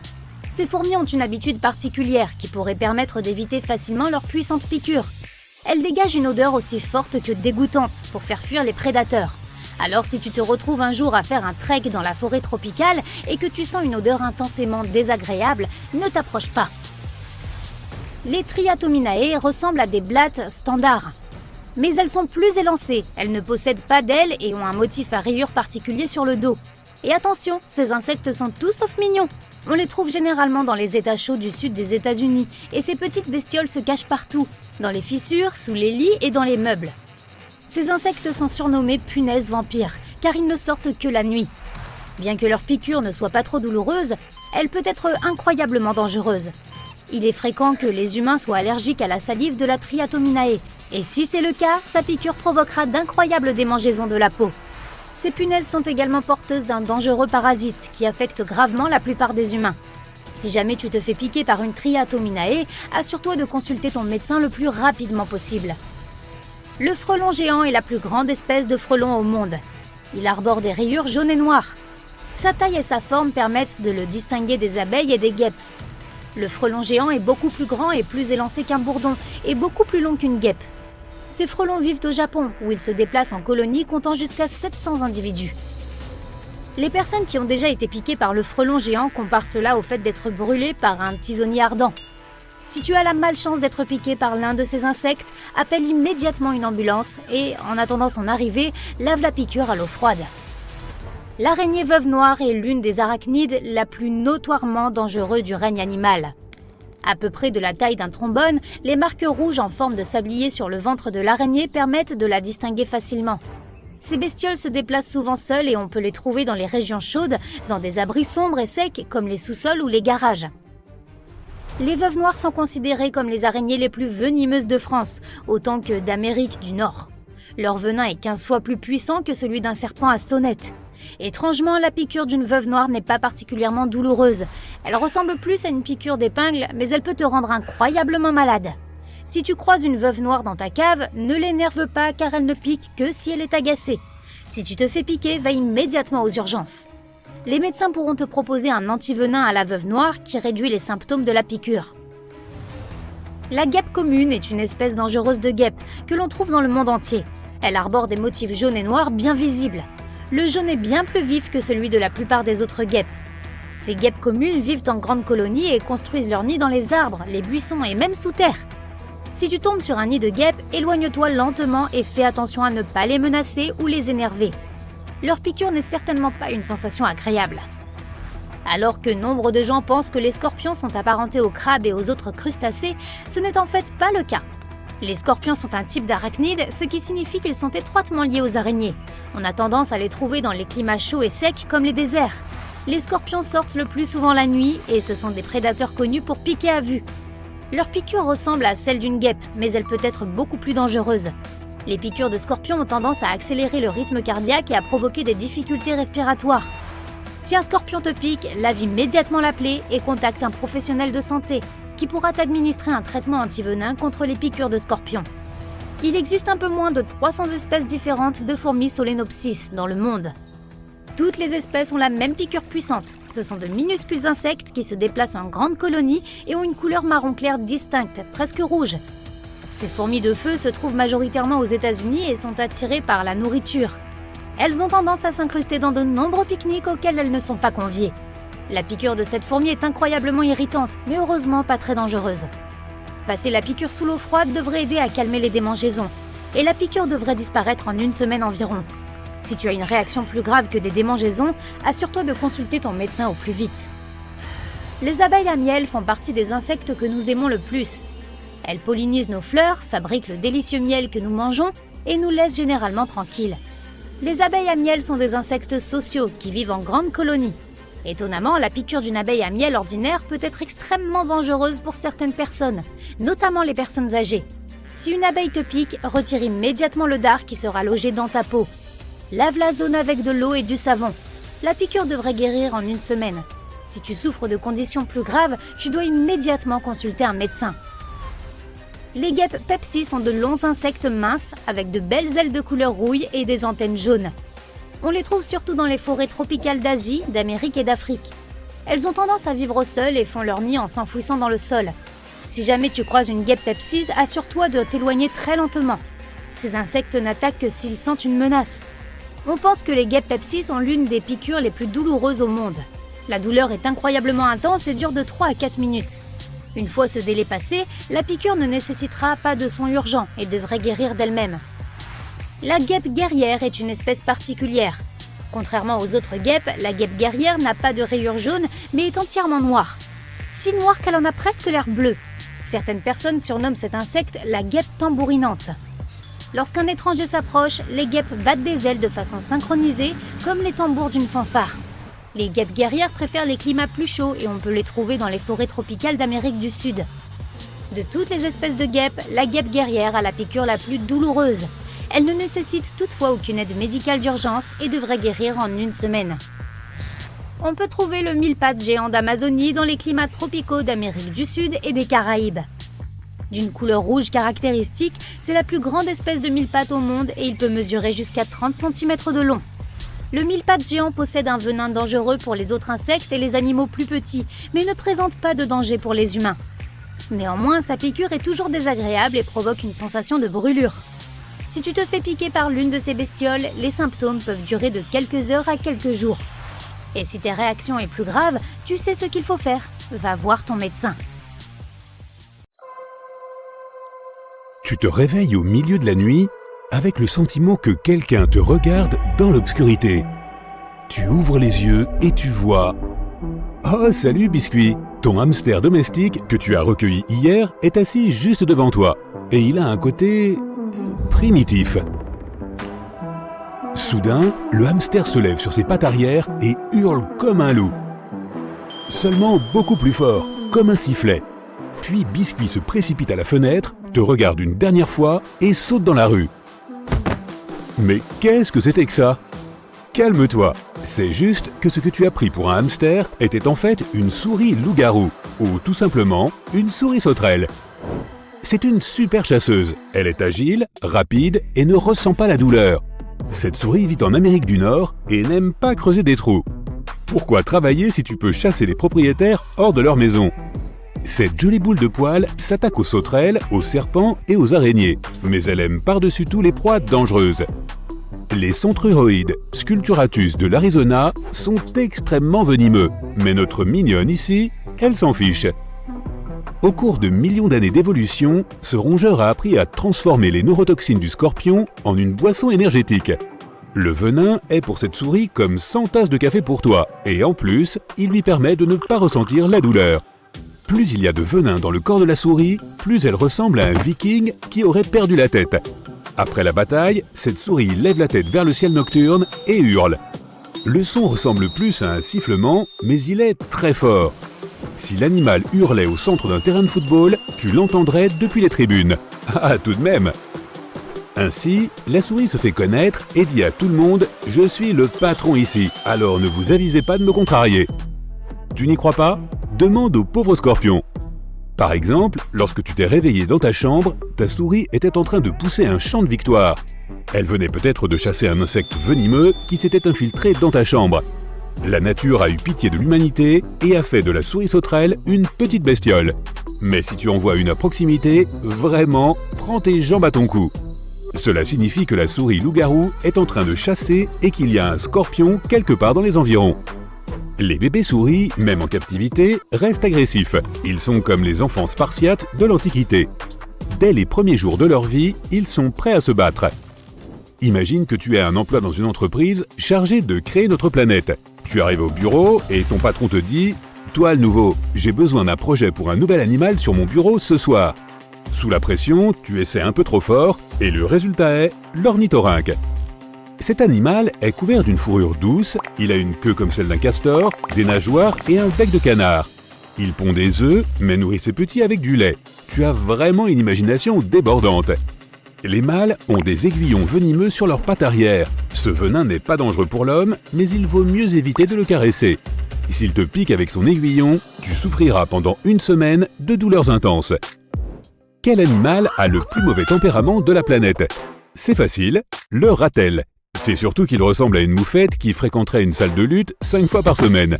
Et il sent aussi pareil d'ailleurs. Le ratel pèse autant qu'un enfant de 2 ans, mais il n'a peur de personne, il ne se soucie pas de savoir qui se trouve en face de lui, que ce soit un serpent venimeux, 2 lions ou une meute de hyènes. Il les attaquera et il gagnera. Tu veux du miel? Pas de problème, deviens l'ami d'un ratel et il détruira une ruche d'abeilles pour toi. Il n'a pas peur des piqûres. Le ratel a une peau épaisse qui est difficile à percer. Il a aussi des griffes acérées et des mâchoires puissantes. Le ratel fait peur à tout le monde en Afrique, mais il a des cousins en Amérique du Nord et en Eurasie. Ces gars ont aussi un sale caractère. Même s'il est difficile de le qualifier de géant, le carcajou n'hésitera pas à attaquer un ours ou un élan. L'animal n'est pas plus grand qu'un chien de taille moyenne. Si tu l'as offensé, alors je ne voudrais pas être à ta place. Il est robuste, sait nager et court vite. Ses larges pattes sont comme des raquettes et l'empêchent de tomber dans la neige. Tu ne peux pas non plus te cacher d'un carcajou sur un arbre. Il grimpe avec une agilité étonnante. Le wombat est un animal mignon qui ressemble à un ours en peluche. Il est trapu et pèse autant qu'un berger allemand. Le wombat vit en Australie où il creuse des trous profonds et dispose de la protection la plus originale au monde. Si l'ennemi essaie d'entrer dans sa maison souterraine, le wombat bloque l'entrée avec son... derrière. Cette partie du corps est constituée de 4 os soudés. Pour un wombat, c'est une sorte de bouclier et il est difficile pour un prédateur de mordre à travers. L'animal est paisible, mais il a une mauvaise vue et n'est pas très intelligent. S'il pense que tu représentes une menace, il t'attaquera. La mangouste indienne grise est une vraie championne lorsqu'il s'agit de combattre les cobras. Lorsqu'elle se bat, elle offre un spectacle sublime. Elle danse si vite que le serpent n'a pas le temps de réagir à ses ruses. Le cobra se fatigue et décide de s'enfuir au plus vite. L'animal est protégé des crochets du cobra grâce à son épaisse fourrure et à son immunité au venin du serpent. Les mangoustes sont de la même famille que les chats et sont des animaux de compagnie très populaires en Inde. Ces animaux adorent s'asseoir sur les genoux de leurs propriétaires, mais ils conservent un caractère sauvage. Dans la nature, les mangoustes attaquent rarement les gens, mais si elles sont acculées, elles deviennent imprévisibles. Personne ne sait exactement combien il y a de rats sur la planète, mais au moins 2 fois plus que les humains. Ce sont des animaux étonnants qui peuvent rire, rêver et ressentir du stress. Ils vivent en meute et peuvent chasser des proies des dizaines de fois plus grandes qu'eux. Les scientifiques ont trouvé des marques de morsures de rats sur les côtes de dinosaures vieux de 75 millions d'années. Ils ont aussi des rois. Cependant, ils ne portent pas de couronne. C'est le nom de plusieurs rats dont les queues sont nouées. Le plus grand roi jamais enregistré était composé de 32 animaux. Les opossums existent depuis l'époque des dinosaures. Leurs talents d'acteurs les ont aidés à survivre jusqu'à nos jours. Dès qu'un danger apparaît à proximité, ce héros se précipite rarement dans la bagarre, mais il ne s'enfuit pas non plus. Il tombe par terre et commence, à jouer à l'opossum. Il ne bouge pas du tout et ralentit même sa respiration et les battements de son cœur. Je suis sûr que cet animal mérite un Oscar. Pour être réaliste, ce comédien dégage carrément un parfum. Il est tellement horrible que les prédateurs préfèrent rester affamés plutôt que de s'approcher de lui. L'animal n'a aucun contrôle sur sa performance. C'est une réponse naturelle au stress. Les opossums ne sont pas agressifs, mais s'ils se sentent menacés ou s'ils ont peur, ils montrent leurs dents. Elles sont petites, mais tranchantes comme des rasoirs. Tu ne dirais pas que le solénodon est un gentil garçon. On le reconnaît à ses cheveux roux, à son nez de Pinocchio et à sa longue queue glabre. Il a des dents pointues et des glandes spéciales dans sa bouche qui rendent sa salive toxique. Étonnamment, cet animal n'a aucune immunité contre son propre venin. C'est pourquoi il est très prudent lors de son toilettage. Les solénodons sont agressifs par nature. S'il s'ennuie, il se met en colère, grogne comme un cochon et peut se jeter sur n'importe qui à proximité. Heureusement, sa salive toxique n'est pas nocive pour l'homme. La gerbille pygmée est le plus petit rongeur sur Terre. Il ressemble à un bébé kangourou et pèse un peu plus qu'1 centime. Le plus grand est un capybara et il est difficile de le regarder sans sourire. Mais il existe des individus encore plus grands que lui. Il y a des millions d'années, un rongeur de la taille d'un buffle africain vivait sur la planète. Les Phobéromis mangeaient des plantes et ressemblaient à la fois à un hippopotame et à un cochon d'Inde en pleine croissance. Oui, je sais. Le prochain animal gagnerait facilement le premier prix du rongeur le plus insolite de la planète. Ce monstre est un rat taupe nu. Et oui, il est nu et vit sous terre. Son apparence est vraiment impressionnante, même pour un rongeur. Et surtout, il ressemble à une saucisse de film d'horreur. Mais ce n'est pas la question. En moyenne, un rongeur de cette taille vit pendant 2 à 3 ans. Le rat taupe nu, lui, vit dans la nature pendant 30 ans. Imagine que les gens puissent vivre jusqu'à 1000 ans. Pour un rongeur, 30 ans, c'est à peu près la même chose. Les scientifiques pensent que ce creuseur disgracieux aidera peut-être l'humanité à résoudre le problème du vieillissement. Une famille peut avoir jusqu'à 300 rats taupe nus. Dans le sol africain, qui est pourtant dur comme du béton, ils creusent des villes de la taille de 6 terrains de football.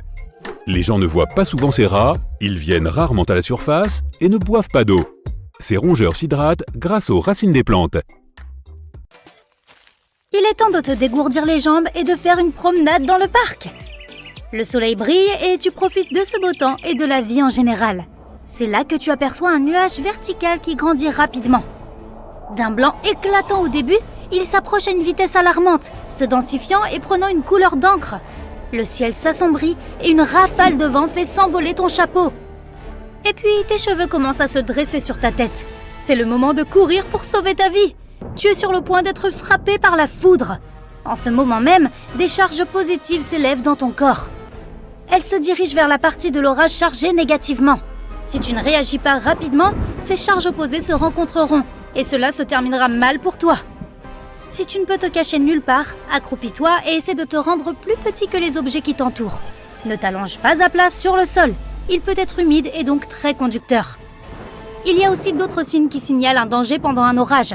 Tes paumes peuvent commencer à transpirer. Tu peux entendre des crépitements, des bourdonnements ou des vibrations bizarres provenant d'objets métalliques à proximité. Ta peau peut commencer à picoter. Tu peux sentir un étrange goût métallique dans ta bouche. Si tu n'es pas juste en train de mâcher du papier d'aluminium à ce moment-là, fais attention. De plus, tu es susceptible de sentir une odeur de chlore. C'est l'ozone.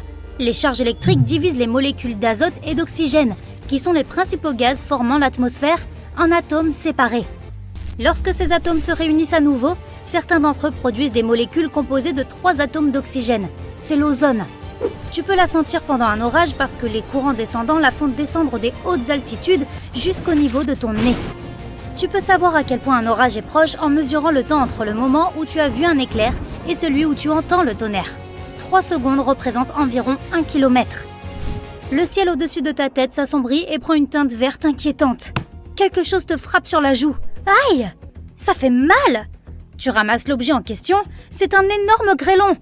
Mais il ne fait pas si froid dehors et il ne pleut même pas. Tu remarques que tout est calme, tranquille, il n'y a pas le moindre brin de vent. Cela te fait penser au calme avant la tempête. Et en effet, tu entends bientôt du bruit. Il s'approche rapidement et se transforme en un grand rugissement, comme si un train de marchandises se dirigeait droit vers toi. Seulement, ce n'est pas un train, c'est une tornade et tu n'as presque pas le temps de t'échapper.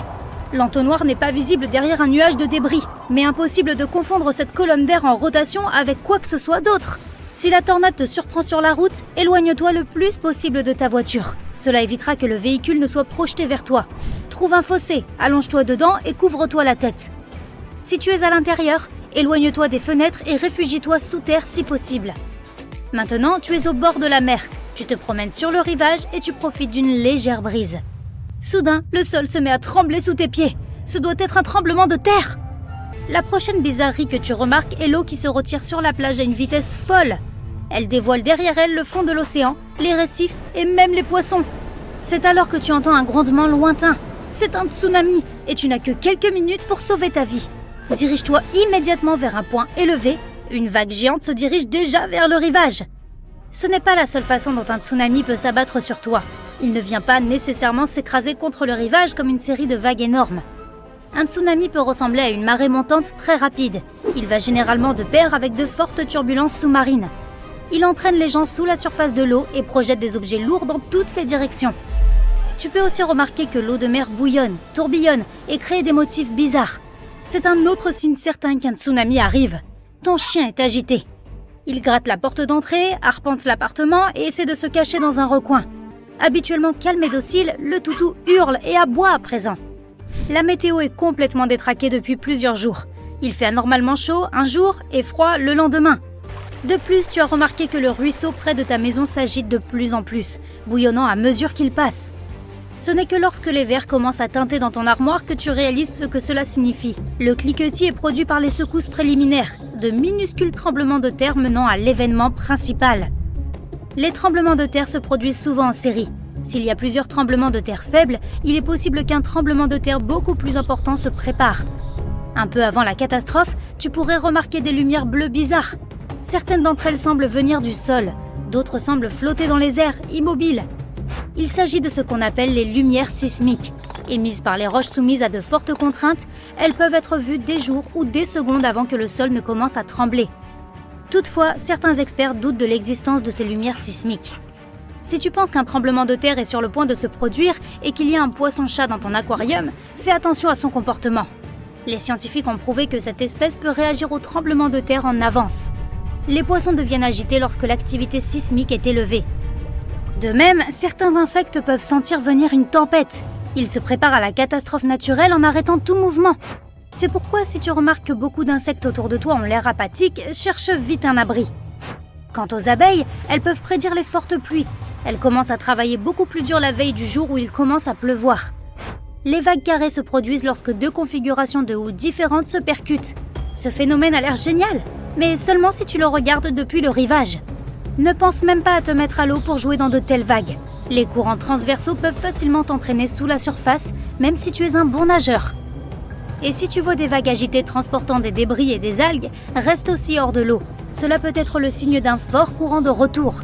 Il pourrait t'emporter loin au large. Si tu vois une substance verte et malodorante à la surface d'un lac ou d'une mer, ne t'approche pas de l'eau. Il peut s'agir d'une prolifération d'algues dangereuses.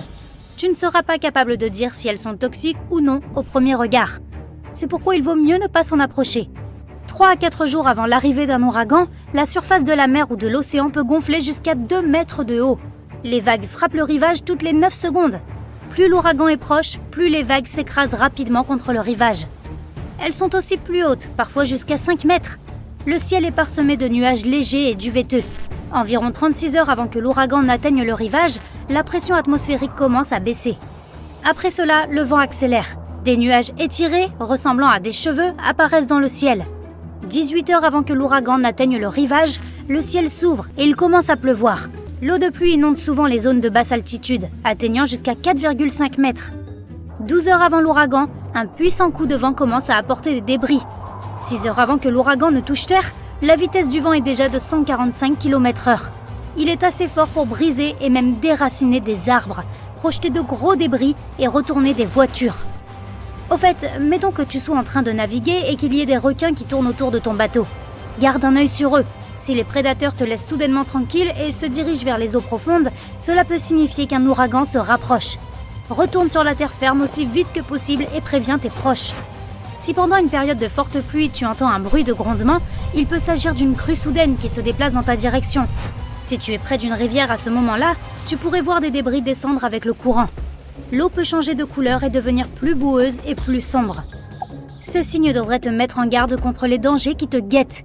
Si ton intuition est bonne, tu n'as pas de temps à perdre. Essaie de t'éloigner de cet endroit aussi vite que tu le peux. Les crues éclairs sont souvent mortelles. Si tu es dans la nature, fais attention à l'eau des ruisseaux, des rivières et des fleuves. Si elle baisse ou monte rapidement, cela peut être le signe qu'un glissement de terrain est sur le point de se produire. Et si tu vois l'eau devenir boueuse, n'attends pas d'autres signes. Quitte la zone immédiatement. Ok, tu tombes d'une falaise. Tu ne savais pas qu'elle avait un petit ami. Zut, tu es dans une position délicate. Il est temps de diviser le chemin en plusieurs étapes. Essaie d'attraper tout ce que tu vois en tombant. Des arbustes, des arbres, des rochers. De cette façon, tu divises une longue chute en plusieurs plus courtes. À chaque nouvelle descente, l'impact diminuera. Si une partie suffisante de l'impact est absorbée, cela signifie que tu as une meilleure chance de survie. Et voilà une autre chance pour tomber amoureux, mais pas avec elle. C'est la même chose si tu tombes par la fenêtre. Essaie de t'accrocher à tout ce qui se trouve sur ton chemin. Cela ne te retiendra probablement pas, mais au moins tu auras plusieurs intervalles de chute qui t'aideront à réduire ta vitesse. Un auvent pour t'arrêter peut te sauver la vie, qu'il soit en plastique ou en verre. Dans les deux cas, tu souffriras mais tu survivras. Peut-être. Tu dois aussi plier un peu les genoux. Si tu les fléchis, tes jambes toucheront le sol simultanément et les conséquences seront moins graves. Un autre conseil est que lorsque tu atterris, tu essaies de le faire sur la pointe des orteils et jamais sur des jambes droites et rigides. Et surtout, n'oublie pas de te couvrir la tête avec tes bras. Ils te permettront d'épargner ta tête, que tu atterrisses sur du béton ou dans une flaque de boue. Les sables mouvants ne sont pas aussi dangereux que le montrent les films. Si tu te retrouves coincé dans des sables mouvants, zut, tu es dans une situation délicate. Commence par rester calme. Ensuite, tu ne risques pas de t'enfoncer plus loin que jusqu'à la taille. Débarrasse-toi de tout ce qui te rend plus lourd, chaussures, sacs, même les vêtements. Agite tes jambes pour faire de la place afin que l'eau s'infiltre. Cela t'aidera à t'échapper. Il faut toujours avoir les bras levés. Essaie de flotter mais pas sur le ventre. Fais de petits pas vers l'arrière. Les grands pas sont plus difficiles à effectuer. Il te faudra donc plus de temps pour sortir. Lorsque tu atteindras une surface solide, laisse-toi rouler hors de ce sable mouvant. Survivre à une attaque perpétrée par un animal sauvage peut être difficile, mais une foule de personnes n'en est pas moins dangereuse. La foule peut se déplacer comme un fluide, mais ne pas te laisser t'échapper. Si tu es coincé entre des centaines de personnes, zut, tu es dans une position délicate. La règle numéro 1 est de ne pas t'arrêter. S'arrêter est le moyen le plus rapide de tomber. Si jamais tu tombes vraiment, crée une poche d'air. Place tes bras au-dessus de ton visage et de ta poitrine comme si tu te trouvais en position fétale. Si tu réussis à rester debout, dès que tu sens la vague arriver, bouge avec elle et de côté en même temps. Si tu es perdu dans la nature et que tu as besoin d'aller pêcher, tu peux utiliser une languette de boîte de conserve. Donne-lui la forme d'un hameçon, coupe-la en biais et retire le métal pour qu'elle ressemble à un véritable hameçon.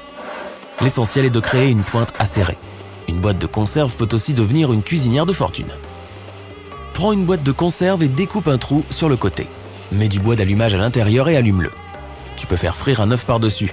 Le fil dentaire peut être très pratique pour survivre dans la nature. Premièrement, tu peux l'utiliser comme fil de pêche avec un hameçon de boîte de conserve.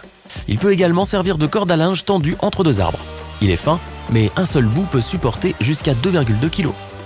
Il est possible de fabriquer une lance en liant un long bâton et un couteau avec du fil dentaire. C'est aussi assez inflammable, alors si tu ne disposes pas de bois d'allumage pour mettre le feu à de plus gros morceaux de bois, essaie de le brûler. Le fil dentaire peut aussi être un excellent lacet de fortune. Une simple bouteille en plastique peut faire une corde très solide si tu as un bon couteau. Tout d'abord, il faut trouver une petite souche. Elle doit avoir un diamètre à peu près identique à celui de ta bouteille. Fais une fente au centre de la souche, puis découpe-y une entaille suffisamment large pour que la lame de ton couteau puisse s'y insérer. Enlève le goulot de la bouteille et réalise une petite incision sur son bord. Sa largeur dépendra de la largeur de la corde que tu veux faire. Place le bord de la bouteille dans la fente centrale et mets le couteau dans l'encoche de la souche avec la lame vers la fente. Commence à faire glisser lentement la bouteille par la fente. Tu verras la bouteille tourner. En tournant, la lame découpera la corde. Tu peux l'utiliser pour construire une hutte car elle peut très bien fixer des rondins. Un humain peut passer plusieurs jours sans nourriture, mais il lui est impossible de survivre sans eau. Dans la nature, l'eau peut parfois être délicieuse, mais si tu sens qu'elle n'est pas potable, tu peux avoir besoin d'un filtre à haute fortune. Commence par faire un feu. Bouillir l'eau peut ne pas suffire, alors dès que les cendres du feu sont froides, il faut les broyer pour obtenir une consistance poudreuse. N'utilise pas de charbon de bois que tu aurais trouvé par hasard dans la forêt, on ne sait jamais ce qu'il y a dedans. Il te faut ensuite une bouteille en plastique. Découpe le fond et fais un trou dans le bouchon. Retourne-la, ajoute un peu de charbon de bois, 7 ou 8 cm suffisent, et verse l'eau dessus. L'eau qui coule est prête à être consommée. Pour récupérer l'excès de charbon, enveloppe le bouchon avec un morceau de tissu propre pour une filtration supplémentaire. Bon, tu commences un peu à avoir faim et tu dois probablement allumer un feu. Zut, tu n'as pas d'allumette ni de briquet. Vide tes poches pour voir si tu peux faire un allume-feu de fortune. Si tu as une pile, probablement celle de ta lampe de poche, et un emballage de chewing-gum, ça ira. Tu dois couper une fine bande de l'emballage en aluminium, mais elle doit être assez longue pour relier les deux extrémités de la batterie. Le milieu de la bande doit être plus fin que les extrémités. Rapproche-toi de la pile d'herbes sèches, de petites bûches ou même de papier, tout ce que tu vas utiliser pour allumer ton feu. La bande d'aluminium s'enflammera en quelques secondes, mettant le feu au bois d'allumage. Les moustiques sont vraiment très pénibles et il y en a beaucoup dans les bois. Tu peux fabriquer ton propre répulsif artisanal pour éloigner ces nuisibles. Tout ce dont tu as besoin, c'est d'une orange, d'un citron ou de tout autre agrume rempli d'huiles essentielles. Épluche une orange et frotte sa peau directement sur la tienne, en la chiffonnant un peu avant pour faire sortir ces précieuses huiles essentielles. Un autre moyen utile pour tenir les moustiques à distance est d'ajouter quelques écorces d'orange à ton petit bois. En brûlant, les huiles essentielles se libèrent et font fuir les bestioles. Si tu veux envoyer le signal que tu es perdu et que c'est une urgence, couvre 3 petits feux avec de la végétation verte, comme de l'herbe, puis recouvre-les à nouveau avec un tissu humide. Tu auras de grandes bouffées de fumée blanche. 3 bouffées d'affilée, ça veut dire urgence. En ajoutant un peu d'huile à ton feu, la fumée deviendra noire. Si tu n'as pas d'huile, utilise de l'écorce de bouleau à la place. Rappelle-toi, plus tu allumes le feu en hauteur, mieux c'est. Alors monte à un endroit visible.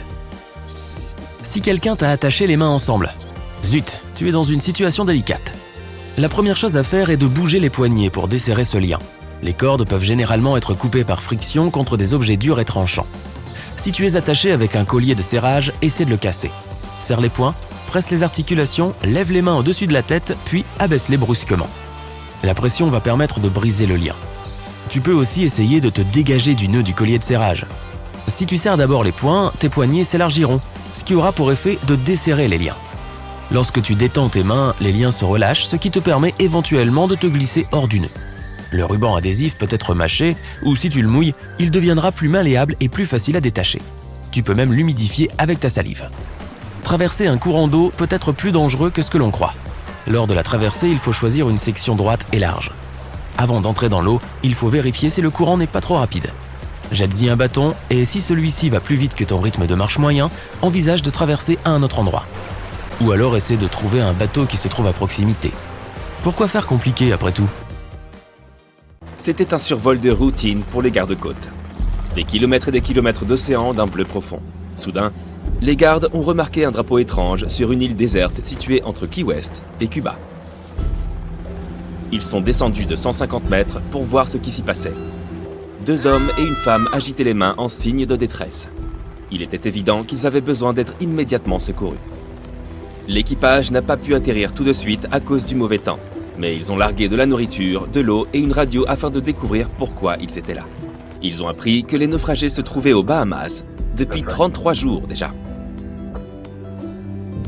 Le bateau avait chaviré lors d'une tempête et ils avaient nagé jusqu'à l'île la plus proche. Ils ont aussi informé l'équipage que la femme avait besoin d'aide le plus vite possible. Le lendemain, l'équipe de sauvetage est venue en hélicoptère et a amené les naufragés dans un hôpital de Key West. Cela leur a permis d'éviter de graves complications de santé. Toutes les personnes ayant participé à l'opération de sauvetage ont été surprises par la façon dont ces personnes avaient su faire face à la situation, ainsi que par la cohérence de leurs propos. Donc, 5 semaines sur une île sans nourriture ni source d'eau potable. Comment ont-ils survécu, te demandes-tu sûrement? Eh bien, ils ont eu la bonne idée d'utiliser des noix de coco pour s'hydrater et des coquillages pour se nourrir.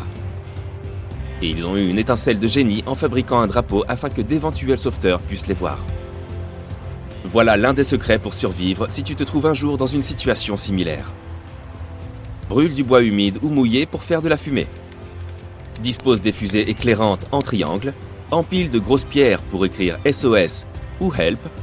Ces signaux de détresse sont tous reconnus internationalement.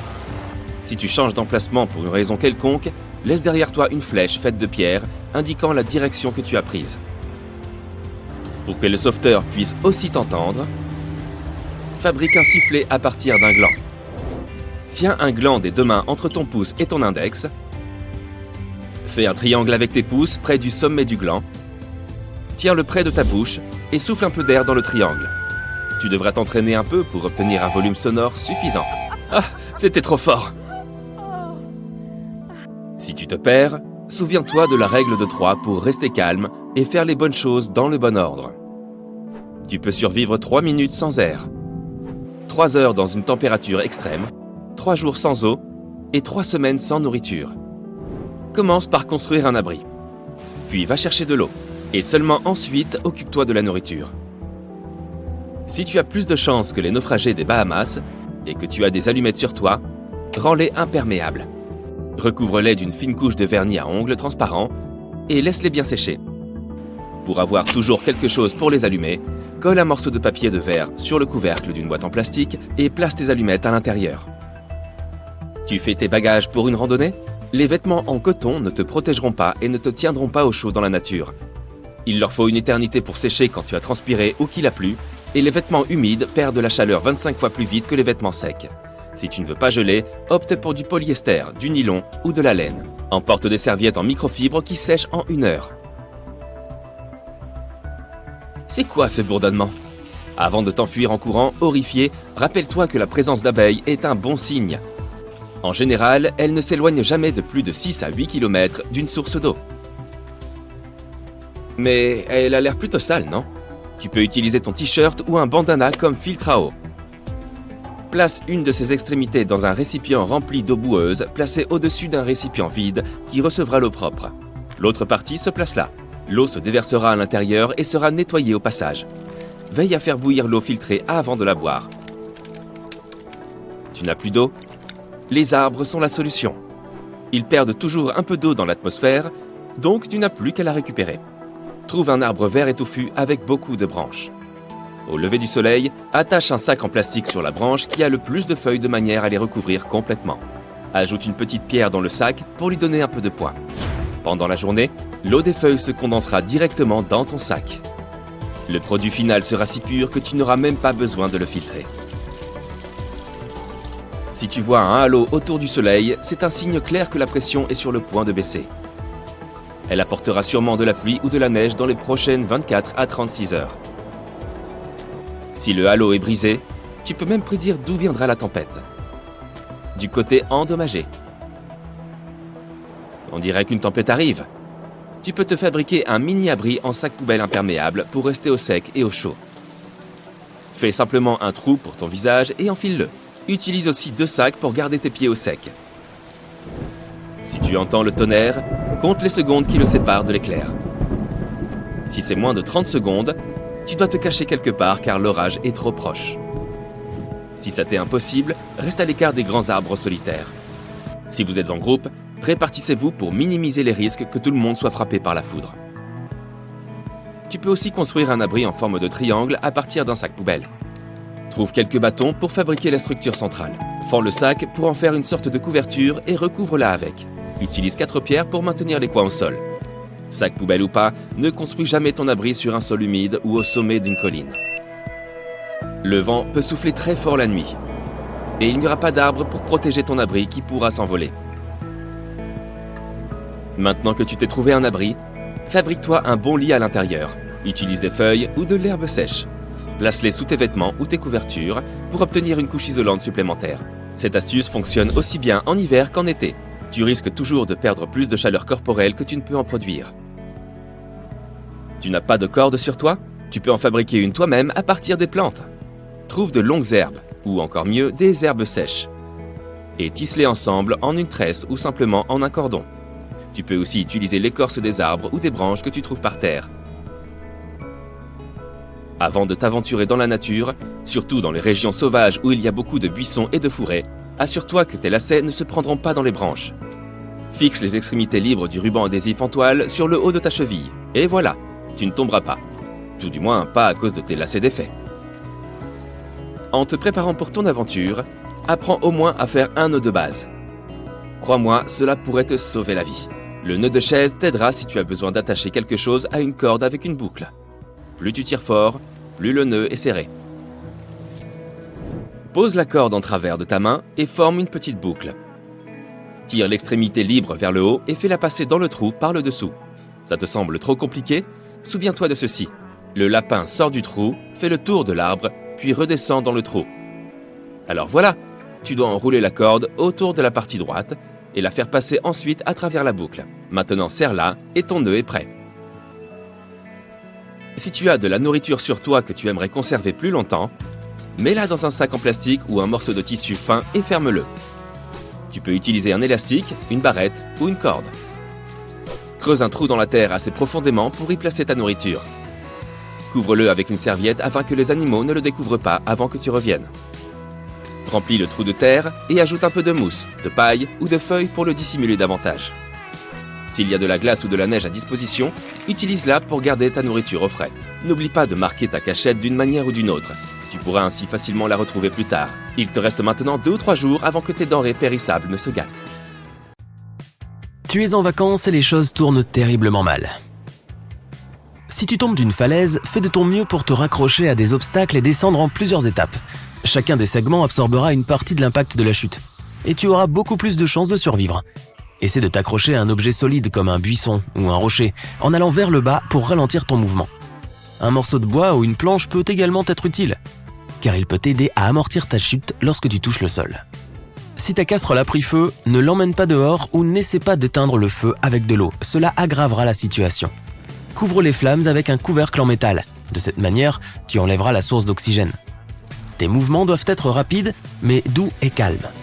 N'oublie pas de garder le couvercle entre toi et les flammes. Laisse le couvercle en place jusqu'à ce que la casserole ait refroidi. Si le feu est petit et facile à maîtriser, tu peux utiliser du sel ou du bicarbonate de soude pour l'éteindre. À propos, l'utilisation de levures chimiques, de farine ou d'autres poudres de cuisson qui ressemblent à du sel ou du bicarbonate de soude est un non absolu. Ils ne te seront d'aucune aide car leur composition chimique est différente. Si tu te retrouves dans une foule en panique, ta tâche principale est de créer un peu d'espace autour de toi. Pour ce faire, garde tes mains près de ta poitrine, tes bras pliés au niveau du coude.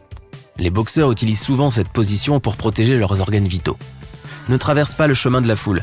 Déplace-toi avec elle en dérivant lentement vers l'un de ses côtés. Fais attention à ne bloquer le passage à personne, car dans ce cas, tu pourrais être poussé au sol. Si tu es avec ta famille, mets l'enfant sur tes épaules et laisse les membres les plus faibles de la famille passer devant toi. De cette façon, tu pourras contrôler le mouvement et tu ne perdras personne. Si quelqu'un t'attaque par derrière dans la rue, écrase-lui le pied. Fais-le avec toute la force dont tu disposes et vise le haut du pied. Cela peut endommager ou même briser plusieurs os du pied, ce qui compliquera la tâche de l'agresseur s'il décide de te poursuivre. Si tu es enfermé dans un coffre de voiture, essaie d'envoyer un signal SOS aux personnes qui se trouvent à l'extérieur. Pour ce faire, cherche les fils des feux arrière. Il y en a généralement au moins 2 pour chaque feu. Trouve quelque chose de pointu dans le coffre et coupe un de ces fils. Lorsque tu reconnecteras les extrémités, la lumière clignotera. Si les freins de ta voiture arrêtent soudainement de répondre, demande aux passagers, si tu en as, de s'assurer que leur ceinture de sécurité est bien attachée. Ensuite, allume les feux d'urgence, informe les autres conducteurs que tu as une urgence en utilisant ton klaxon et tes phares longue portée. En cas de mouvement brusque et fort, appuie sur la pédale de frein. C'est ainsi que tu pourras créer une pression dans le système de freinage. Ensuite, rétrograde prudemment et mets le levier de vitesse en position L. Si la voiture est équipée d'une boîte de vitesse mécanique, appuie sur la pédale d'embrayage. Ensuite, utilise les freins manuels, mais très lentement. Un mouvement brusque et ta voiture commencera à dériver. Pour ralentir ta voiture, tu peux aussi essayer de tourner à gauche et à droite en passant d'une rangée à l'autre. Si tu es tombé à travers la glace dans de l'eau gelée, essaie de revenir au bord de la glace. Ne t'en sors pas en la saisissant, le bord continuera à se briser et tu t'épuiseras en un rien de temps. Donne des coups de pied dans tes jambes jusqu'à ce que ton corps soit positionné horizontalement dans l'eau. Ensuite, sors de l'eau et mets-toi sur la glace comme un phoque. Une fois que tu y es arrivé, ne te lève surtout pas. Reste étendu, de cette façon ton poids sera réparti sur une plus grande surface. La glace aura alors moins de chances de se briser. La manière la plus efficace d'aider une personne qui s'étouffe est d'exécuter la manœuvre de Heimlich. Mais que faire si tu t'étouffes pendant que tu es tout seul ? Forme un point avec une main et place le côté du pouce au-dessus de ton nombril, mais en dessous de ta cage thoracique. Saisis ce point avec ton autre main et penche-toi sur le bord d'une table ou d'une chaise. Puis commence à appuyer sur la partie supérieure de ton abdomen en effectuant des poussées rapides vers le haut.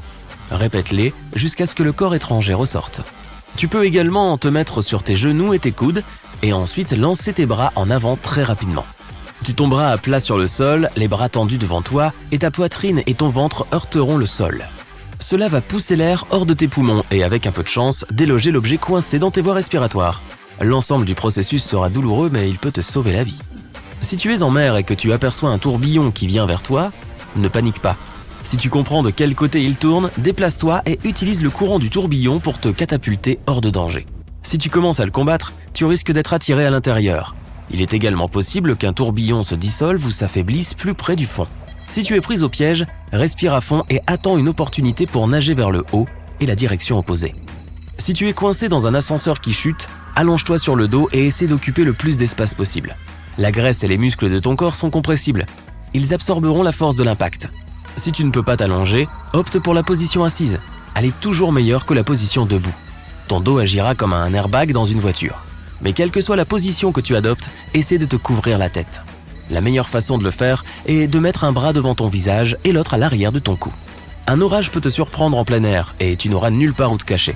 Agenouille-toi ou accroupis-toi en plaçant ta tête entre tes genoux et en couvrant tes oreilles avec tes mains. S'il y a un objet de grande taille dans la zone, ne t'en approche pas. Il doit y avoir une distance d'au moins 2 hauteurs d'objet entre toi et cette chose. Les autres personnes comptent aussi. Si tu es pris dans une tempête avec un groupe d'amis, dispersez-vous jusqu'à ce qu'elle passe. Si tu te retrouves coincé sous des débris, par exemple lors d'un tremblement de terre, ta tâche principale est de protéger tes organes respiratoires. Tu dois aussi faire en sorte que ton alimentation en air dure le plus longtemps possible. Enlève ta chemise et fais un nœud dans le bas. Puis remets-la sur ta tête par le trou du cou. Le nœud doit se trouver sur le haut de ta tête. De cette façon, tu obtiendras une cagoule de fortune qui protégera ton visage de la poussière, du sable et des débris. Elle te fournira également un peu d'oxygène pendant que tu essaieras de remonter à la surface.